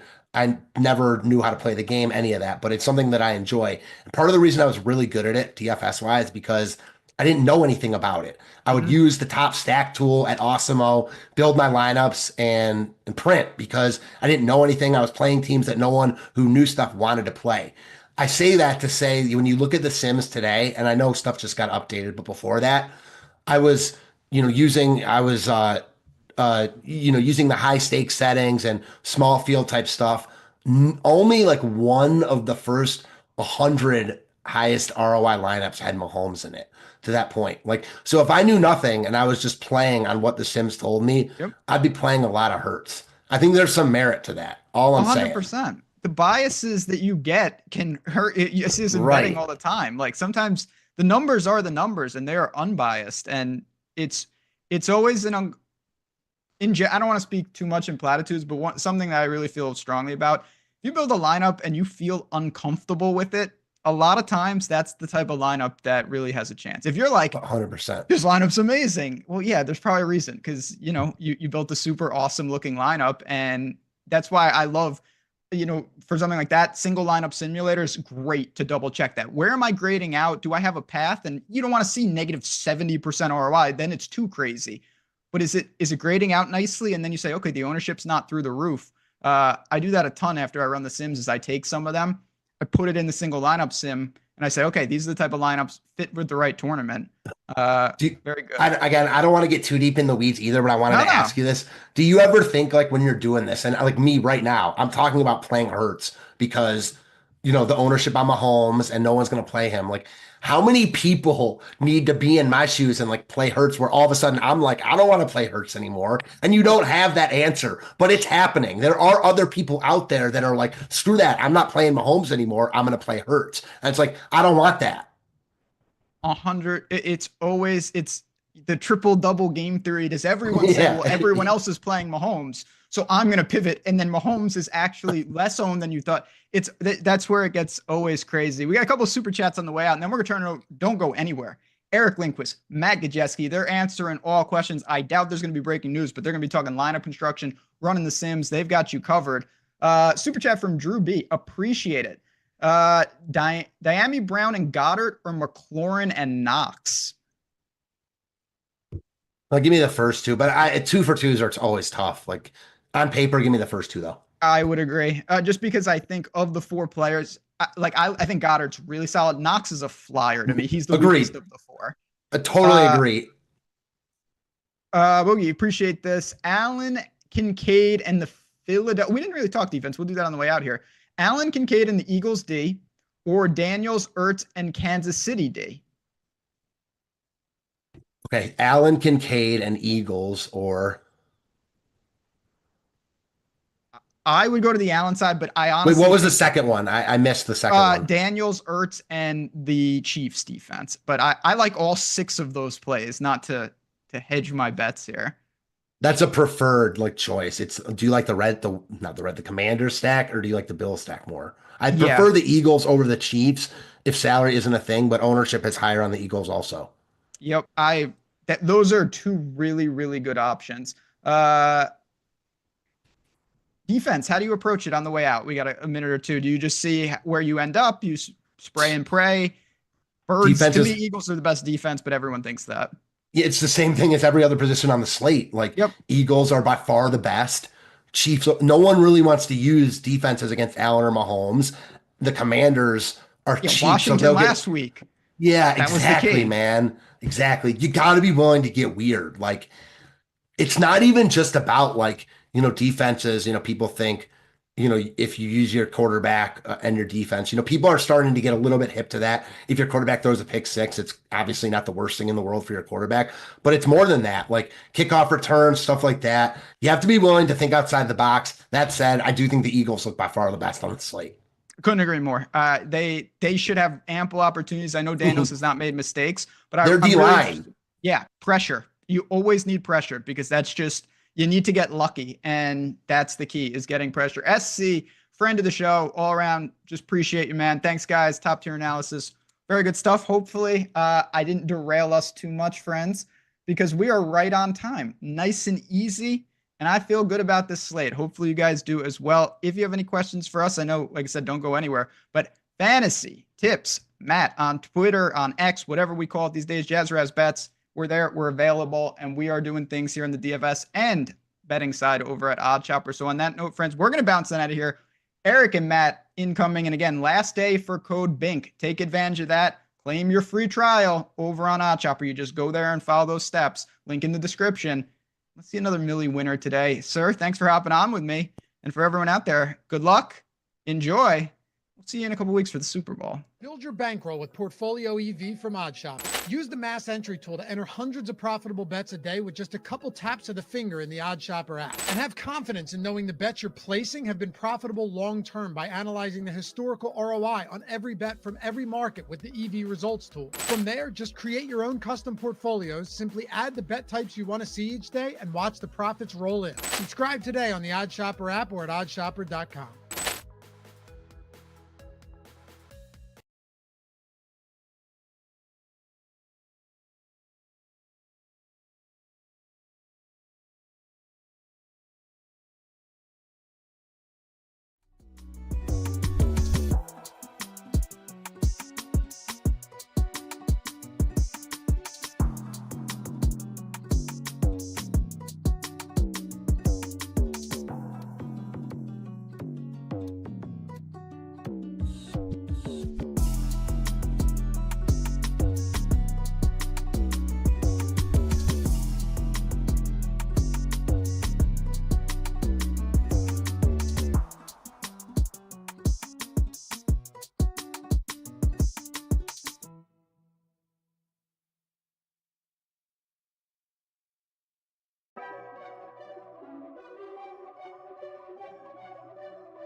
Awesome day of football. 1 second here.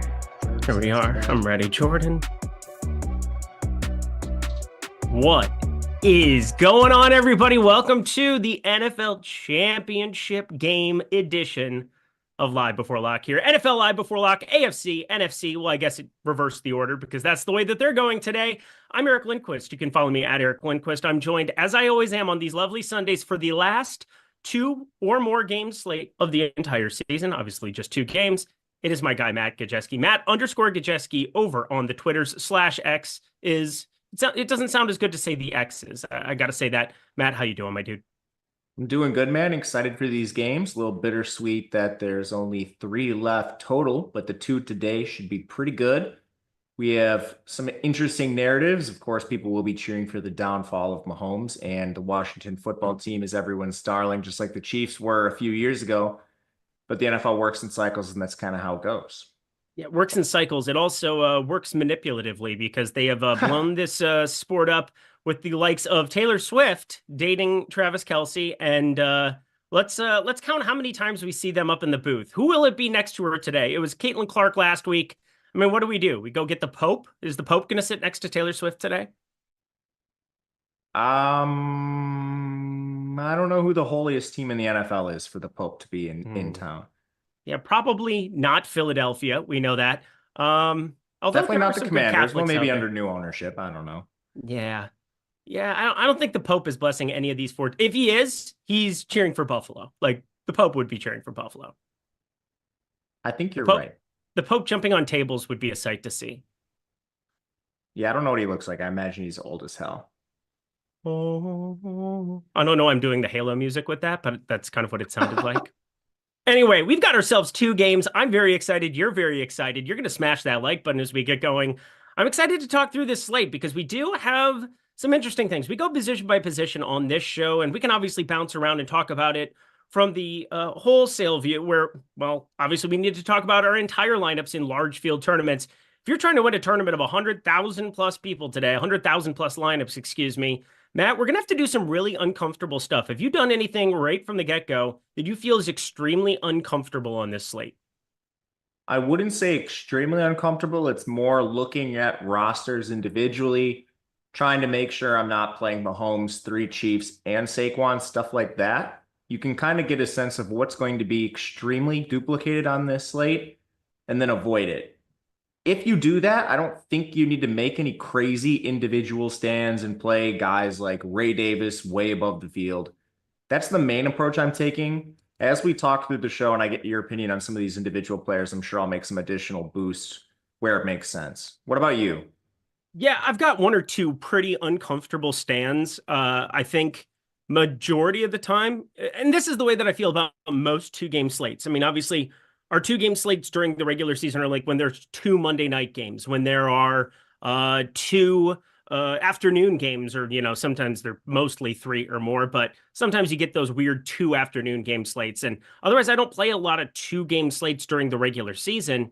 However, I do feel like long-term, you get like these individual player ROIs that I look at in the Sims. And I think there's 1 or 2 that kind of stand out to me as it's like, oh, I get the case for it. And obviously, this is not going to work out a majority of the time. But when it does, you get paid out the full allotment rather than running into the Duke trains, or, you potentially are looking at insane leverage where you're just profiting on those slates a majority of the time when news breaks its way, or should I say when maybe a potential injury breaks your way, which you never really want to talk about. You never really want to encourage that to be a fundamental building block for yourself. But I mean, there is some hefty ownership on a couple of guys where, hey, I can make a case for the guy behind him. I think that makes sense in certain situations, and I think I know which backfields in particular you might be targeting. Receiver with some of these teams doesn't make as much sense because it's so spread, but I think I know where you're going, and I agree that it makes some sense. I would like there to be some standalone value, and there are a few backs on the slate with some standalone value that would benefit from an injury. Yeah, let's party, shall we? And yeah, people are saying that's the first time you've ever got one of my references. Even Matt Gajeski played Halo at one point in his career. The Halo. I love games. I love games. So you're a Call of Duty guy too? I like Call of Duty. I was a little behind on most of these games. I grew up without a lot of money, so I usually would get these systems after they were popular. But yeah, I've played Halo and I've played Call of Duty before. Top 3 video games, nostalgic or just ever that you've played in terms of quality? Go. The only one I really had on time was a Game Boy. Pokemon was my favorite game on that. Call Red of and blue Duty's cartridge. Yeah, I still have mine. I've actually been thinking about playing it. Yeah, I would waste too much time, so it's a bad idea. Then Call of Duty, I played a lot. I don't know about a third one. I've never been a big gamer. It's something I've done occasionally. Okay, Probably Halo, gotcha. I guess. I don't know. Yeah, Halo is pretty fire. Blitz was, NFL Blitz. I used to make plays, and then I was just realized that they were all just like go routes where I was just throwing the ball up in the air every time. Blitz was awesome. I'd be a terrible offensive coordinator. There was not a lot of deception. Well, you only had like 10 play plays. calling. Yeah. But I'm saying you got to like go into the map and you got to like build out your own plays and like do the little routes of whatever. And I always threw it to the guy who was just running in a straight line as far as possible.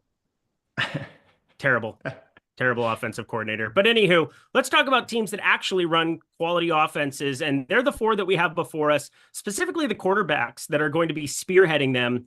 And looking at our projections for today, Matt, we've got some interesting ownership here at the quarterback position. Obviously, you only have 4 of them to choose from. I'm sure there will be 0.1% of people who try to make Marcus Mariota a thing for like some of those tush pushes or what.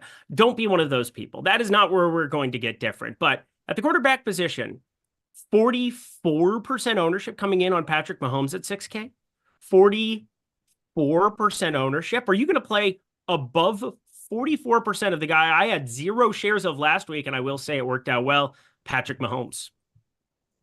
I'm going to come in around 25%. My plan is to undercut the field on this comfortably. And then when I use Mahomes, try to do something creative with him, maybe single stacks. The problem with Mahomes doesn't just come from, him individually walking into ownership. It's that every one of his pass catchers is carrying at least some kind of ownership, unless you're getting wild and playing like Justin Watson or something, which I wouldn't recommend.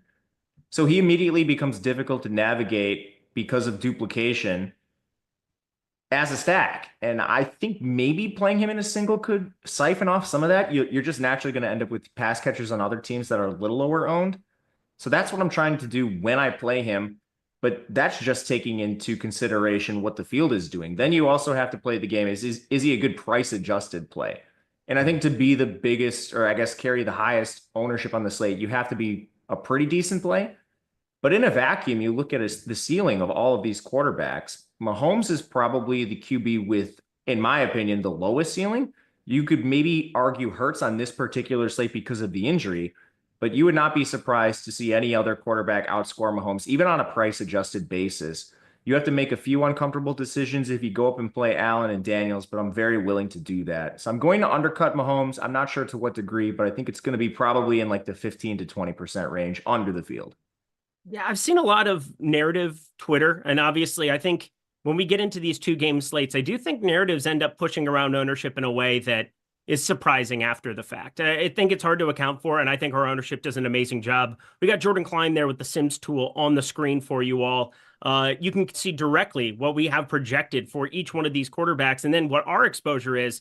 And I'm kind of more in line with what the Sims tool is giving us. And part of that is like Patrick Mahomes. Is he at 6K too cheap probably for this situation? Going up against a Bills defense that, once again, narrative Twitter is that they can't do anything against teams on the road, that they've gotten blitzkrieged against teams on the road all season long. Well, yeah, if you play in a dome in Detroit, in a dome in Los Angeles, in a dome in Indy, and then taking on Seattle, period, those are the last 5 road games that they played, and there were some shootouts that existed in the middle of that. They put up points on the other side of that one themselves, and I think it pushed the pace of the games a little bit more.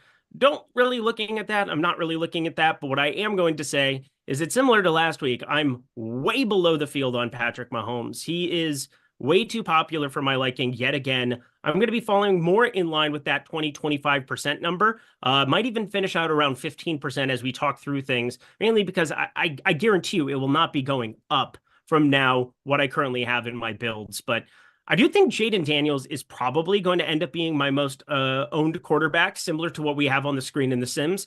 I've got him in 37% of lineups right now. That might be a little bit too much. We're going up against an Eagles defense that I definitely respect, but if they're able to establish the ground game, which obviously Saquon Barkley, we'll get into that one here very, very shortly. I think there's a pretty good chance that against Washington's defense, they find success on the ground. Well, Washington's probably going to have to be chucking it around the lot to keep pace themselves. And Jaden Daniels, I think one of the bets that I wasn't really expecting to get on, Jaden Daniels to throw an interception is something on my card for today.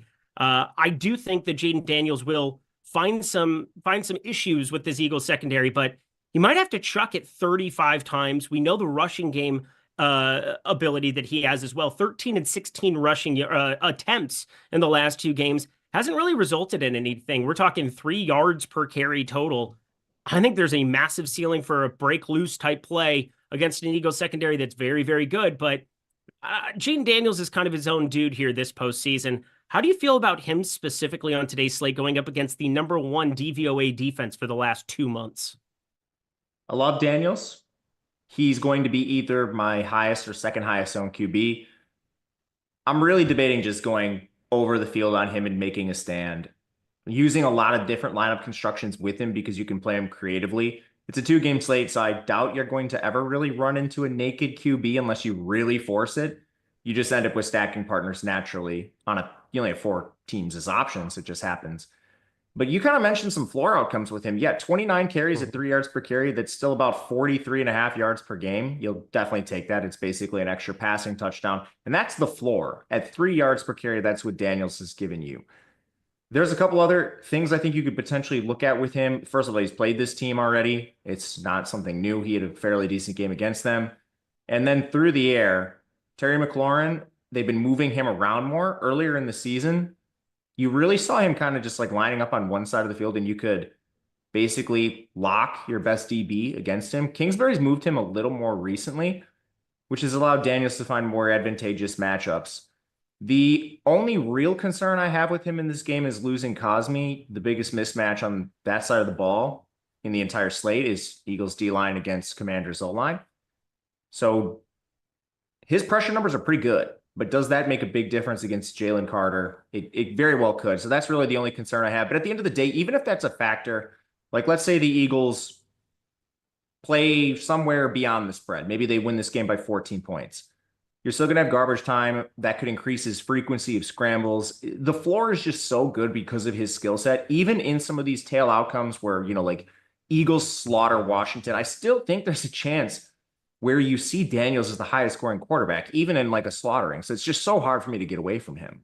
Yep, that's exactly the way that I feel about it too. He's just, I'm not going to say he's game script proof because this is definitely a difficult matchup in the link. That's very different than going into Tampa Bay, warmer weather, and then going into Detroit in a dome. It's going to be a different animal, I think, for the Washington offense in general. But a lot of what I'm doing and some of the stands I'm taking at the running back position, the wide receiver position, they tend to be Washington Commanders. And so for me, Jaden Daniels is going to be the highest owned quarterback that I have in my lineups. But number 2 is actually surprising because it's not in line entirely there with what's on the screen, but I'm playing a lot of Jaylen Hurts purely as the leverage one because I think we could get to the flip. And I see a world where Josh Allen, I see it in the chat every single day, and I'm seeing it on X as well. This is what Josh Allen's been waiting for the entire season. Well, so is Steve Spagnuolo. I mean, it's not like Kansas City hasn't been waiting for their opportunity to get after Buffalo, coming off of that loss that they had in Buffalo. I mean, Buffalo's proven that they can keep pace. This is a very close spread. But at 7,500, Saquon, A.J. Brown, some of the more expensive pass catchers and running backs on the slate, it's more difficult for me to get to the 7,500 Allen as opposed to a 7K Daniels. And it's not saying that Josh Allen is, this or that, but Jaylen Hurts is 6,500 with rushing upside. We just saw him take, a 40-plus yarder to the house last game. It's definitely live to have Jaylen Hurts go out and be incorporated in this run game yet again against a Commanders team that it just has so many issues with it. So for me, I'm going to go Jaylen Hurts 2. I'm going to go Josh Allen 3. Patrick Mahomes is going to be my 4th owned. I'm actually going to be right around 15% Patrick Mahomes here in my last run. But yeah, I'm very, very tight between Mahomes, Allen, Hurts, but Hurts is going to slightly edge out Allen here for the number 2 spot. How do you feel about those two specifically? I wanted to get your take on Hurts. He's a player I've been mulling over because so much of his even projection at this point just comes down to narrative and what you think of the injury. Couple factors on the injury stuff. First and foremost, they ran the tush push last week after he got injured. the unhealthiest he'll be, unless he aggravates it or something in this game. But when he was at his worst, they were still using the highest value play in Hurts' bag. So he's going to get their rushing scores if they get down to the 1, no questions asked. He'd have to be out of the game for them not to run that play. We've seen it. Then we got a report today that he's full go, no limitations, that it seems nobody read. And normally I don't know how healthy he is. I'm sitting here in Milwaukee, Wisconsin. Like, how would I know? But what I do know is that the entire field thinks he's unhealthy, and we literally had a report saying he's full go. So even if you just wanted to take a contrarian stance on that, we actually have something that suggests he could be back to his normal rushing capacity. Again, I don't know the answer. What I do know is that the field is reacting one way, when I'm not sure we should have that much confidence one way or the other. Yeah, I don't know. I'm not in the locker room. I don't know anybody in the locker room. I wish I did. Once upon a time, Nate Gary was the guy out there, Washington High School. You like Nate Gary, the Nebraska linebacker? Well, yeah. So Nate Gary went to my high school, Washington High School. Nate Gary was a stud at Nebraska. Nate Gary also is one of my best friends from Iowa State from college. He is his brother-in-law. So it's kind of fun. He married a girl from Roosevelt. And anyway, he's a really nice guy. We've had some nice back and forth in life, but never like anything like beyond just, hey, I like what you do. I don't think he's ever watched one of my streams, if we're being honest, but he definitely knew me from high school. I knew him from high school. He was a couple of years younger. Wasn't he on the Eagles? Yeah, he was on the Eagles. That's why I brought it up. Dude, Just saying that I don't know anybody in the locker room, but once upon a time, I kind of did through, the grapevine. But anyway, what I'm getting at is not a humble brag, which Jesse on Twitter, downside of me, would like to always let me know I like to do, but it is truly to let you know that I don't freaking know, but that unknown is, I think, going to make some people uncomfortable. I think they've also watched the last 2 weeks where he hasn't exactly been out chucking it around the lot. But can I say this? How awful has the weather been the last 2 weeks in Philadelphia relative to this week? I think it's a pretty big difference. And if you do too, I think there's a case to be made where maybe, just maybe, we see Washington do what they did against Detroit, push the pace a little bit, find success offensively, and then we're in an old-fashioned gunslinging shootout where I get a quarterback for 500 less that maybe has to do more than expected by the 5.5, 6 spread that we've got for today. So for me, I know he's only attempted 41 total passes the last 2 weeks, 21 and 20. The weather was awful. Green Bay and Los Angeles, they both found insane ability to run the football, including a little bit from Jaylen Hurts. Wouldn't hurt here, that's for sure. So on a 2-game slate, I think Jaylen Hurts probably ends up with having a little bit more leverage than we think because of, 1, how popular Saquon's going to be, and 2, because of how good they've been running the football. They haven't needed to chuck it around the lot. No pushback there. I agree with you. I'm debating what to do, and using the Sims tool, you need to make decisions.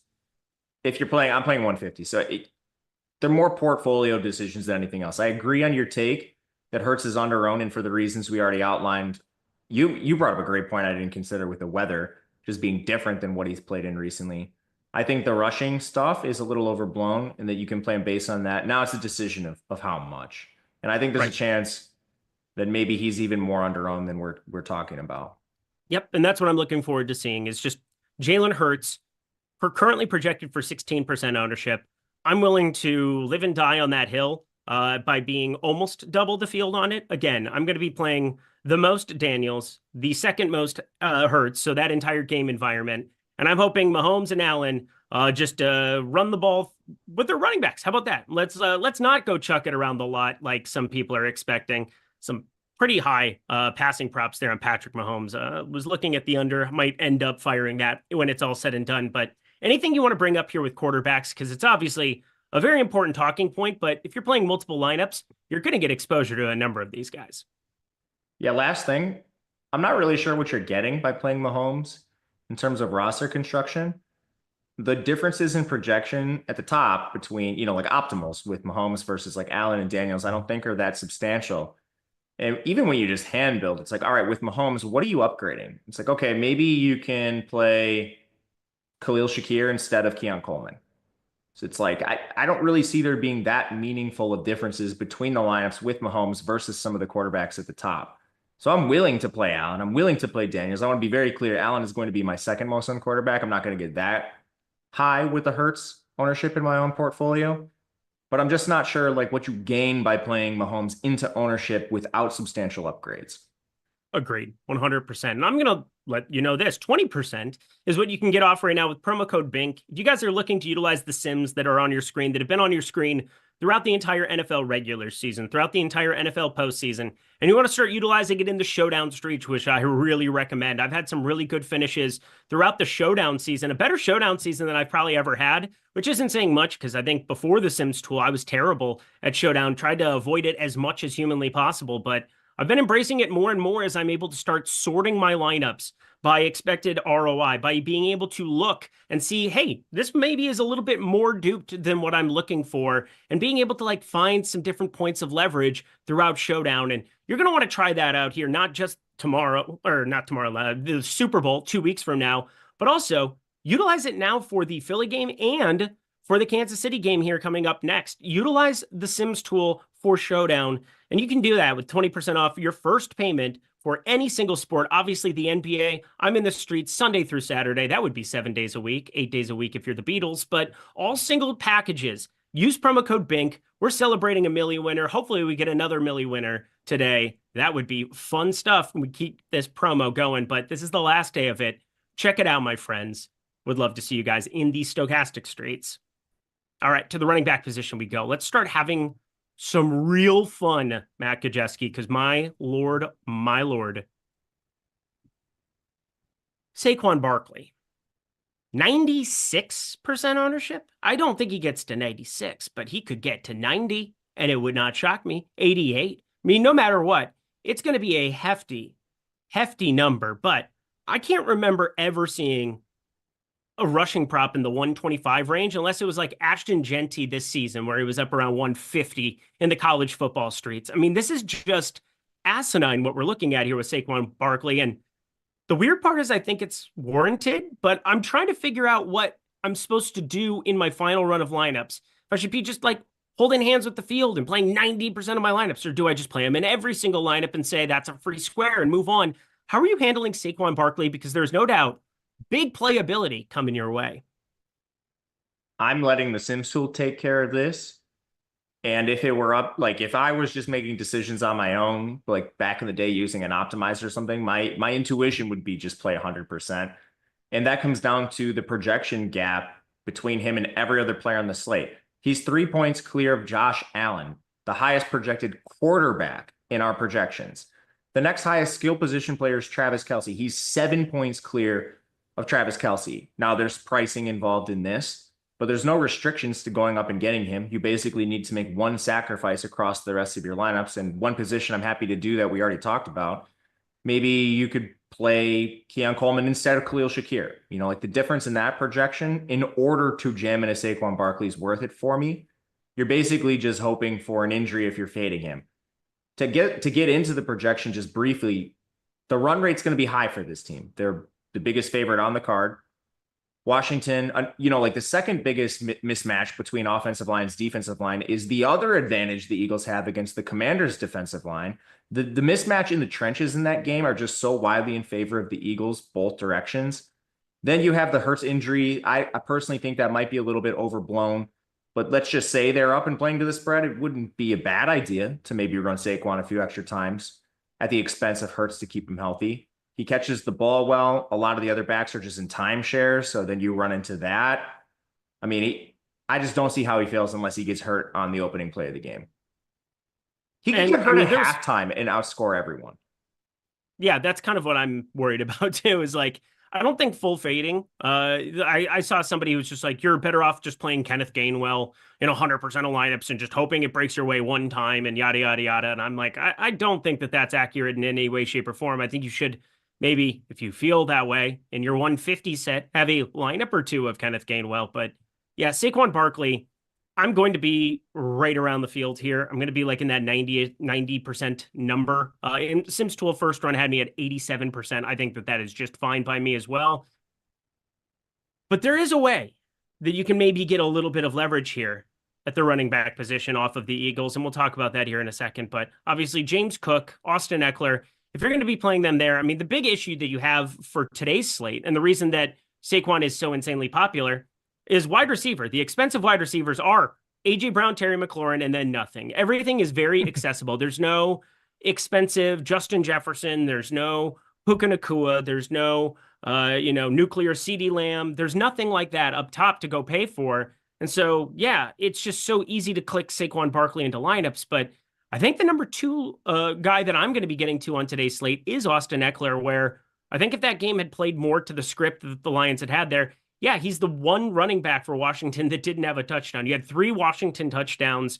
None of them came through Austin Eckler, but his involvement in the Tampa Bay game, I think, kind of speaks volumes to what we're kind of looking at going forward. And that's that Austin Eckler will probably be your number one back in come from behind situations, no matter what. And I really like the idea of getting way overweight to Austin Eckler today and having a ton of that game environment. And I think, obviously he's the 3rd most popular running back here on the slate, but I think James Cook ends up getting steamed up there from that 34, 35% mark, depending on what tournament you're playing in. I could see him coming in a little bit higher as it's not that difficult to get to him. And I'm coming in a little bit underneath on James Cook, although, I'm not playing a ton of Josh Allen. You would think, oh, just play some James Cook. Oh, contraire, friends. We're going to be playing some Kareem Hunt, and it's going to be awful. But how do you feel about James Cook, Austin Eckler, the 2 guys who are pulling the next most ownership on today's slate? I think that's appropriate. The only change I would make, and it sounds like you're in a similar boat, is flipping them. I like getting to a little more Eckler over James Cook. James Cook is running incredibly hot on the touchdowns all season long, and it makes sense. He plays in a high-powered offense. But going to be a little tougher today in Kansas City for him, just game environment stuff. And this goes down to like where projections come from. When your team total's lower because spreads are tighter and totals are lower, you don't project for as many touchdowns. So it's why you don't get Cook up in the 16, 17 range he's been throughout the year, and he's down closer to, 13 projected points on a slate. And even on DK, where you get bonuses and PPR points, it's kind of low for Cook just based on the eye test. As far as Eckler goes, yes, it will be a timeshare, but it's moved towards more 50-50 with some of the inefficiencies we've seen from Brian Robinson down the latter half of the season.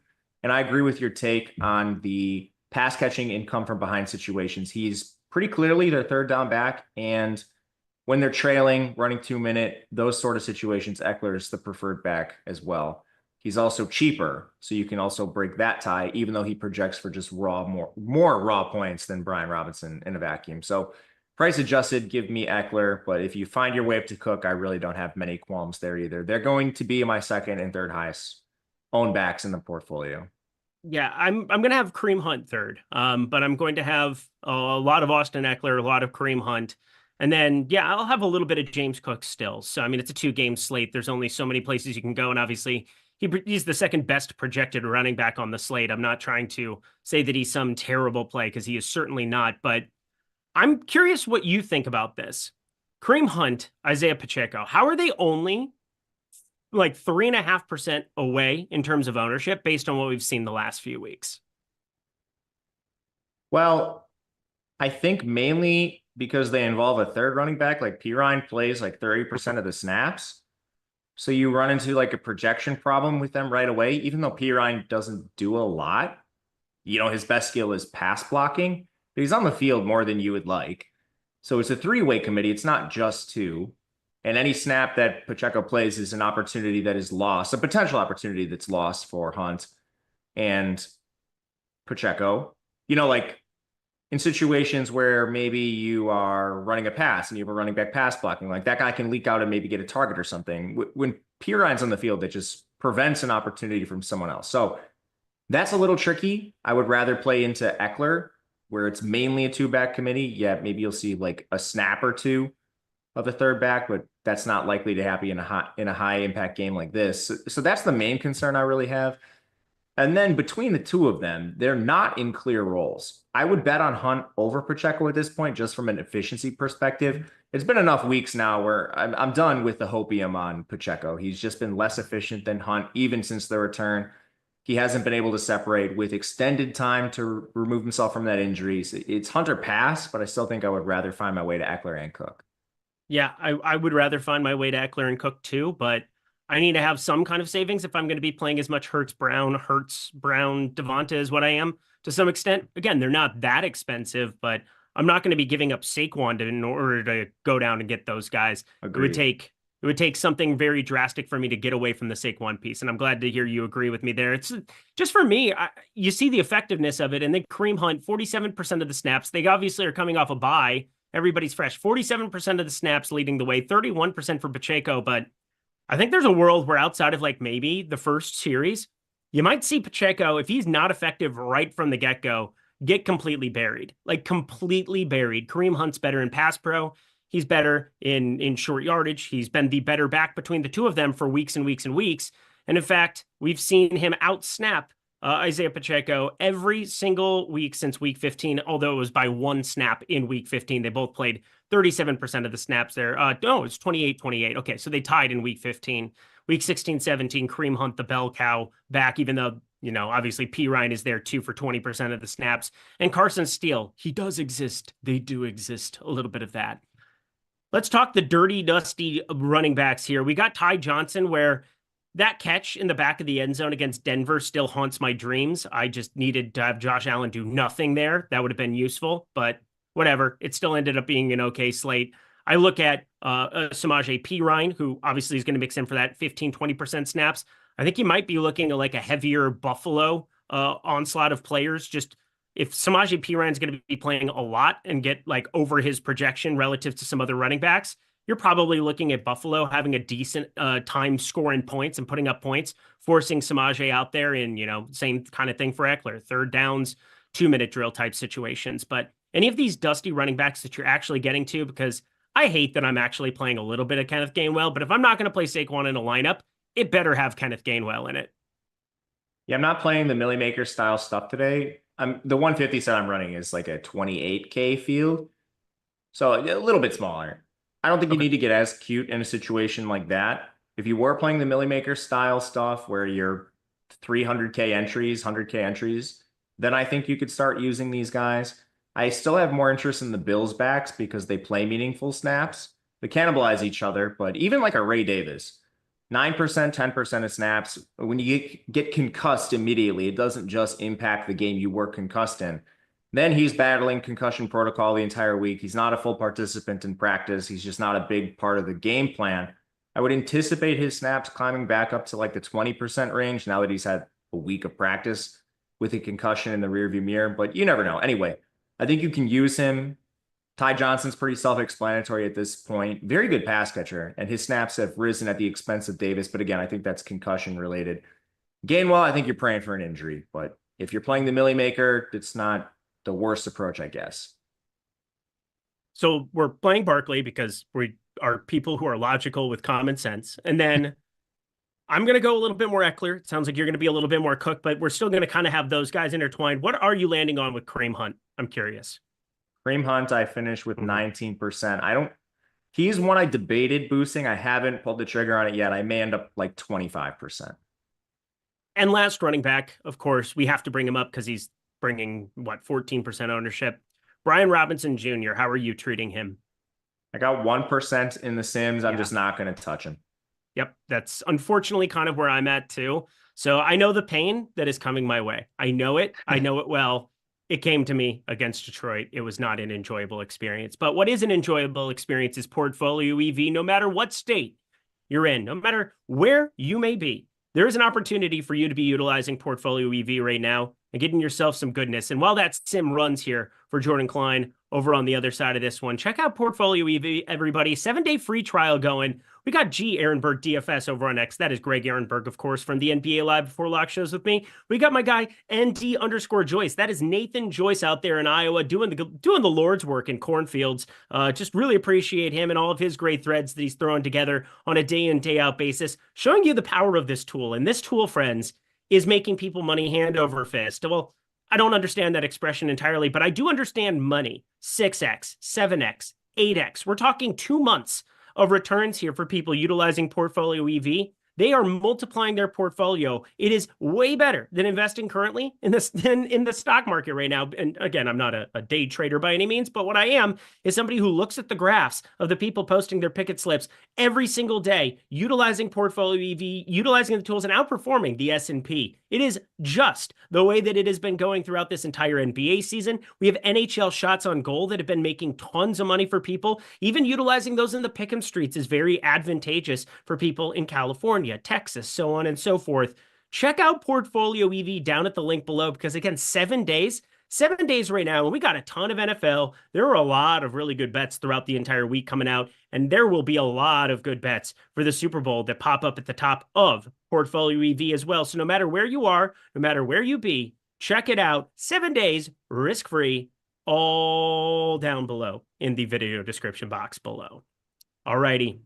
To the wide receiver position we go, my friend. Oh my goodness. Wouldn't you know?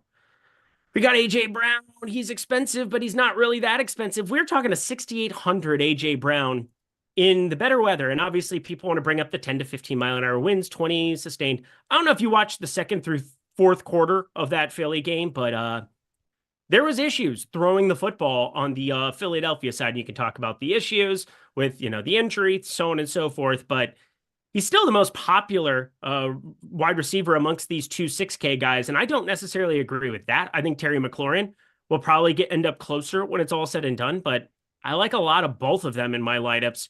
Amongst those two expensive guys that we have here, AJ Brown and Scary Terry, who's just been awesome along with this entire Commanders team, the underdog of these playoffs. Who are you getting to more of in your lineups? I'm not sure who I'm going to finish with. I've debated boosting Terry McLaurin. Basically, how this breaks down for me is I think AJ Brown is the better player. He's projected for more raw points, as he should be. I'm not really as worried as the field is with some of the concerns with Hurts. A lot of people just been straight up saying he's bad. I disagree with that.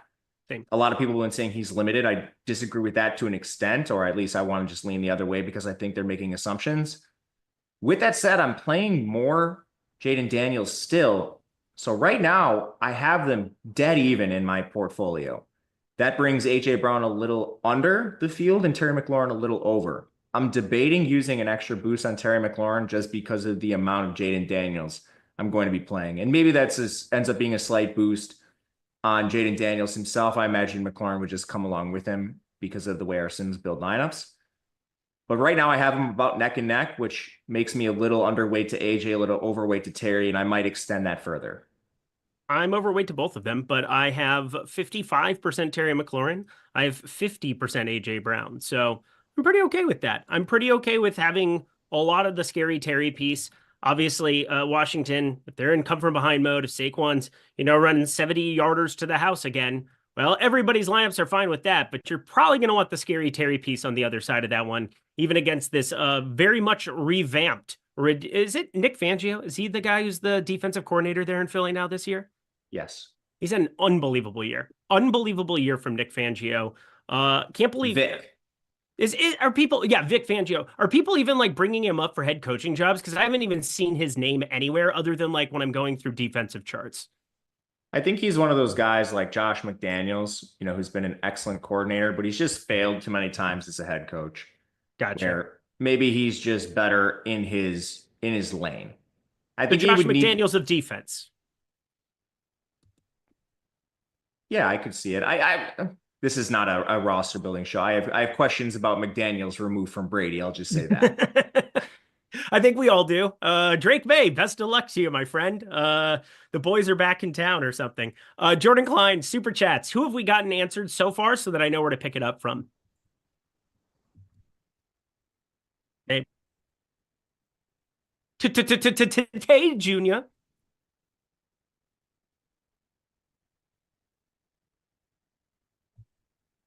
We are all caught up with super chats, and yet you decided to say super chats, old pal, even though you say Pacheco, I say Pacheco. I don't say Pacheco. I don't say his name differently. I don't know what you're talking about. Isaiah Pacheco. Who said that? Jordan Klein was being mean to me in the chat, and I didn't like it. About Pacheco? Yeah, he said I said his name weird, multiple different ways. Pacheco? Taco? Yeah, it was tomato, so I had to say Pacheco because that's the joke. It wasn't a good joke. It just was a joke. Devonta Smith and Khalil Shakir. Yeah, here we go. Devonta Smith, Khalil Shakir, Xavier Worthy. Xavier Worthy, your most popular wide receiver on the entire slate. And I get he played 82% of the snaps last time out. That's nifty. I don't know if you saw the snap breakdown as well. Obviously, that's a big part of what I'm paying attention to this time of year. When you play your best players, Khalil Shakir, 67% of snaps. Keon Coleman, why is he playing 66% of snaps? The world may never know, but at least it wasn't Mac Hollins leading the way for the Buffalo wide receiver core, although I think he wants to just fight somebody. Every time I watch him play football, I'm quite positive he is about to just drop gloves and go at it like it's hockey or something. But anyway, that's beside the point. We need to figure out who of this mid-range of wide receivers we should be putting into the most in our lineups. Mine looks a little bit differently. It's more in line with the Sims tool there, where it's Khalil Shakira. His hips don't lie, and he's starting to feel it right. So I'm going to play the most of him. I think he's by far the stand that I have of the Kansas City and Buffalo game, the guy that I want to have perform the best, bar none. But anybody in this mid-range that you're making a strong stand on? I guess there's kind of a few, and maybe I need to reframe this because some of these players, they're in a lot of my lineups, but like having 45% Khalil Shakir is not that crazy when you don't have many alternatives. I'll say my two favorites in the mid-range, factoring in ownership, because like I would love Worthy in a vacuum. He's just extremely owned. Khalil Shakir, who you mentioned, and Devontae Smith. You get leverage for Devontae Smith directly off A.J. Brown.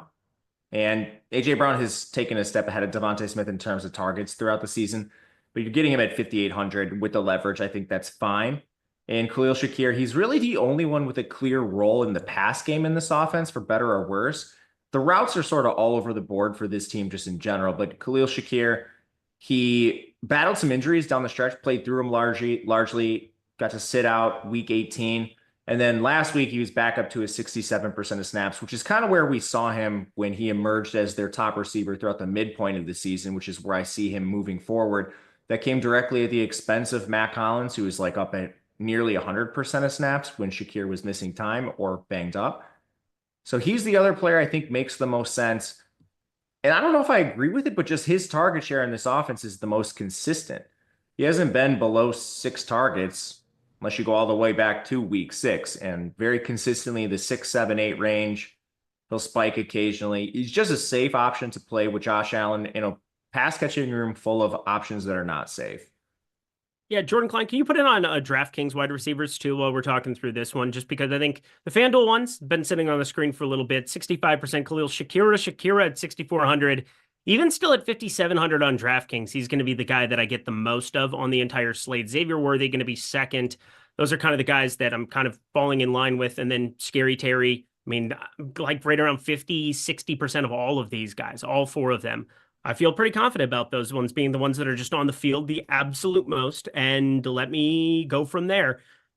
But now we get down into these cheap, like, oh, it gets really uncomfortable. I will say Hollywood Brown, his ownership makes sense at 4,200, but I think one of the ways that if we're going to be playing Saquon Barkley and we're going to be playing Travis Kelce, and I think that those are chalk options that really make sense to just play and forget about it. But I think wide receivers where we want to probably try to get a little bit different.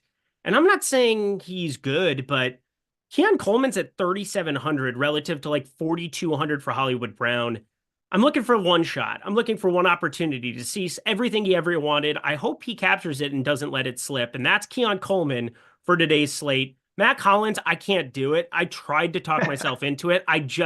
This dude is so egregious to go back and watch games of. I mean, Mac Hollins just hurts my soul. Although I'd probably want to have him on my team because he seems like he's just out there trying to fight somebody and they're just establishing the run over and over and over and over and over. And Curtis Samuel, he got mixed in a little bit more there the first time around, but I will take some shots on Amari Cooper if he's going to be 3-4%.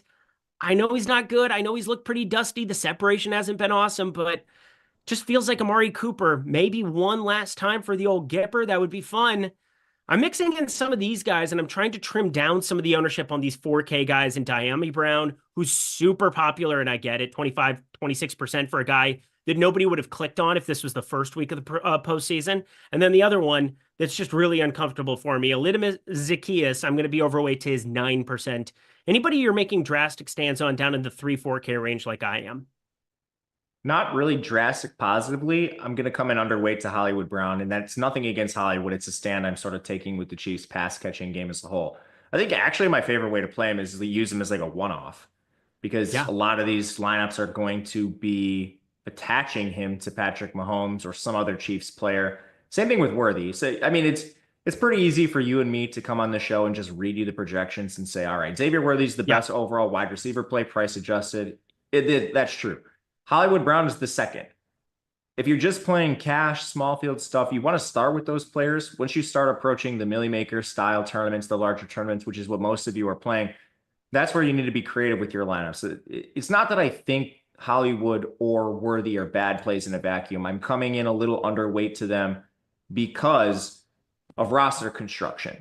And that's not even that crazy. You know, it's going to be probably around 35, 40% of both of them, which seems like a lot, but I think we're going to push 50% on both of them. Anyway, to answer your question in the positive direction, I think cheap player I'm probably going to be most overweight to compared to the field is Olamide Zaccheaus, and that's because he was in and out of last week's game with an injury.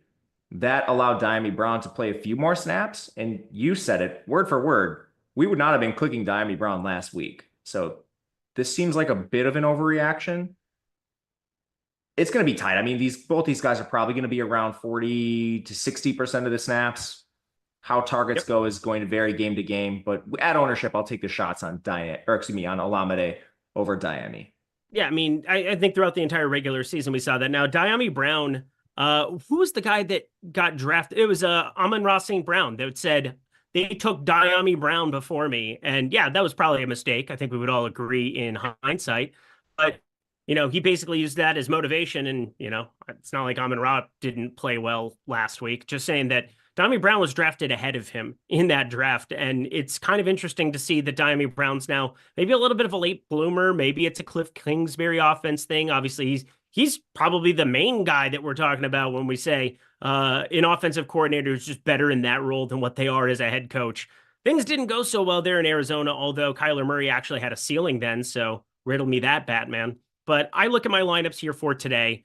I'm quite confident that no matter what, Olamide Zaccheaus is probably going to be one of the better projected post-contest sim guys just because his projection relative to his ownership. I mean, that's what it comes down to. And I feel like no matter what I do, I can't get away from just taking some kind of a stand at the wide receiver position. And I think this is probably one of the easier ones. Tight end we'll get into, and I think that there's ways you get to some of those two tight end builds we've been playing throughout this postseason. But I like the Zaccheaus piece. I like getting to, you know, some of the stuff from Buffalo where I'm just trying to force in a little bit more Keon Coleman. I hate Keon Coleman. I don't think he's good. I think he was one of the worst picks. I mean, it's the Xavier Worthy or Keon Coleman thing. I don't think it's remotely close between the two of them. Way to go, Buffalo, figuring that one out. But regardless, I'm going to play more of him and hope he beats him today in some capacity. Anything else at wide receiver before we jump to tight end? Not too much. I'll just echo your sentiments on playing some of the cheaper Buffalo guys. Keon Coleman, Amari Cooper, Matt Collins, if you want to do it, they're all going to be like 40 to 60% of the snaps. I think Keon Coleman's on the field more than Amari Cooper, probably in line with Hollins, more than Samuel. So he's the player I would prefer, but you can throw some darts down there. All right. You ready to jump over to tight end here where we have another mega chalk situation? Because I don't know if you've heard this, Matt. Travis Kelce's good in the postseason. That's not just a narrative too. Yeah, I know we say that a little bit in jest, but they do sort of ramp him up and use him more in the postseason. Everything like receptions per game and then the opportunity stuff, targets, that all is in line with the narrative you're suggesting. The only thing that hasn't really worked is like his explosiveness, but it doesn't seem to matter. Doesn't seem to freaking matter. Anyway, he's been playing very, very well. I think he's pretty unavoidable on this slate specifically where we don't have a spend up at wide receiver and he's only 6K. I mean, he's only 6K. I just don't see a way that you don't come into this slate and just play a ton of Travis Kelce. 100% agree. I think the conversation starts to get a little more interesting when you get to other tight ends.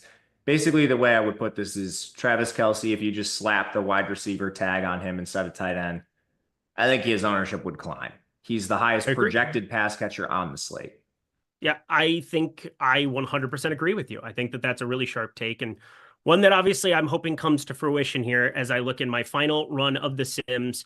I like the way that my lineups look. I guarantee it. Zach Ertz, definitely going to be somebody that I hope has a pretty decent spot. Dalton Kincaid, they did get that cornerback back there for Kansas City last game, and it didn't really change all that much. Dalton Schultz still found a little bit of success there, but you know, the narrative has been that Kansas City can't stop the tight end position. And well, they got Jalen Watson back. We'll see if that for his second game back, if that can be something that comes to fruition for them. But overall, I think that getting to some Dallas Goedert, that's going to be my primary path here. Trying to play a lot of Kelsey, Goddard, Kelsey, Ertz, getting to those guys.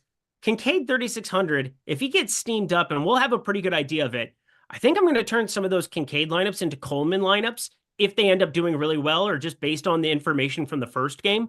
Late swap is still a thing here, no doubt about it. And while I do have a lot of Kincaid right now, I'm just going to let you know it's probably going to change based on the results of that first game. Yeah, I'm doing a little bit of that work up front, which is maybe, I don't know, kind of stupid. I could save myself some. Yeah, but I could save myself some time and just react in real time. I think the most interesting guys, Noah Gray had a double touchdown game against Buffalo earlier, or against Kansas City earlier this season. And then Dawson Knox, who was on the field more for run block purposes, but it's hard to score fantasy points if you aren't on the field, Matt. So maybe Dalton Kincaid ends up being the guy that gets squeezed a little bit more in a game where if they find success with the ground game early, maybe they just keep going to it. Yeah, I'm going to start working on the way I frame things on the show and moving forward. Instead of just saying players are bad, right. Kincaid has had a bad season. Let's call it that. You're protecting yourself a little bit from the pundits coming for your head after who is the wide receiver in the aftermath where he's just terrible and you just wanted to let everybody know. Oh, Jamar Chase. Yeah, Jamar Chase. I never said he was bad. I said he was worse than Justin Jefferson and a top 5 receiver still, and people took it out of context. No. He's not as good as Higgins. I'll take Higgins. I didn't even say that. But anyway, I did. People come for you every time you're wrong and never when you're right. And then they don't put themselves out there either. It's like, all right, what was your take? But anyway, Kincaid's had a bad season. It's not about the player evaluation on Kincaid. And it's reflected in all the opportunity metrics. He's been at 3 targets or fewer the last 3 games he's played. His snaps have declined below Dawson Knox, and he just is bad. The efficiency metrics have not been there for Kincaid.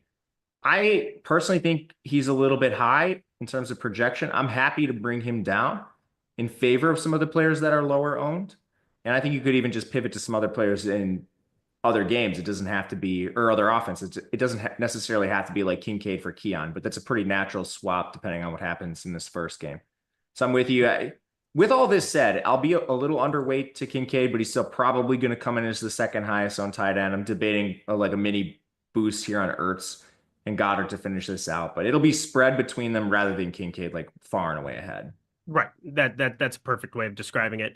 All right. We have no super chats coming in from anybody. Is there any tight end that you're taking deep shots on? Because again, I think Noah Gray and Dawson Knox, mixing them in, it doesn't get you anything at the wide receiver position. We all have enough salary to get to Saquon, which is why he's a bazillion% owned. But is there any tight end that you're taking, a number of shots on?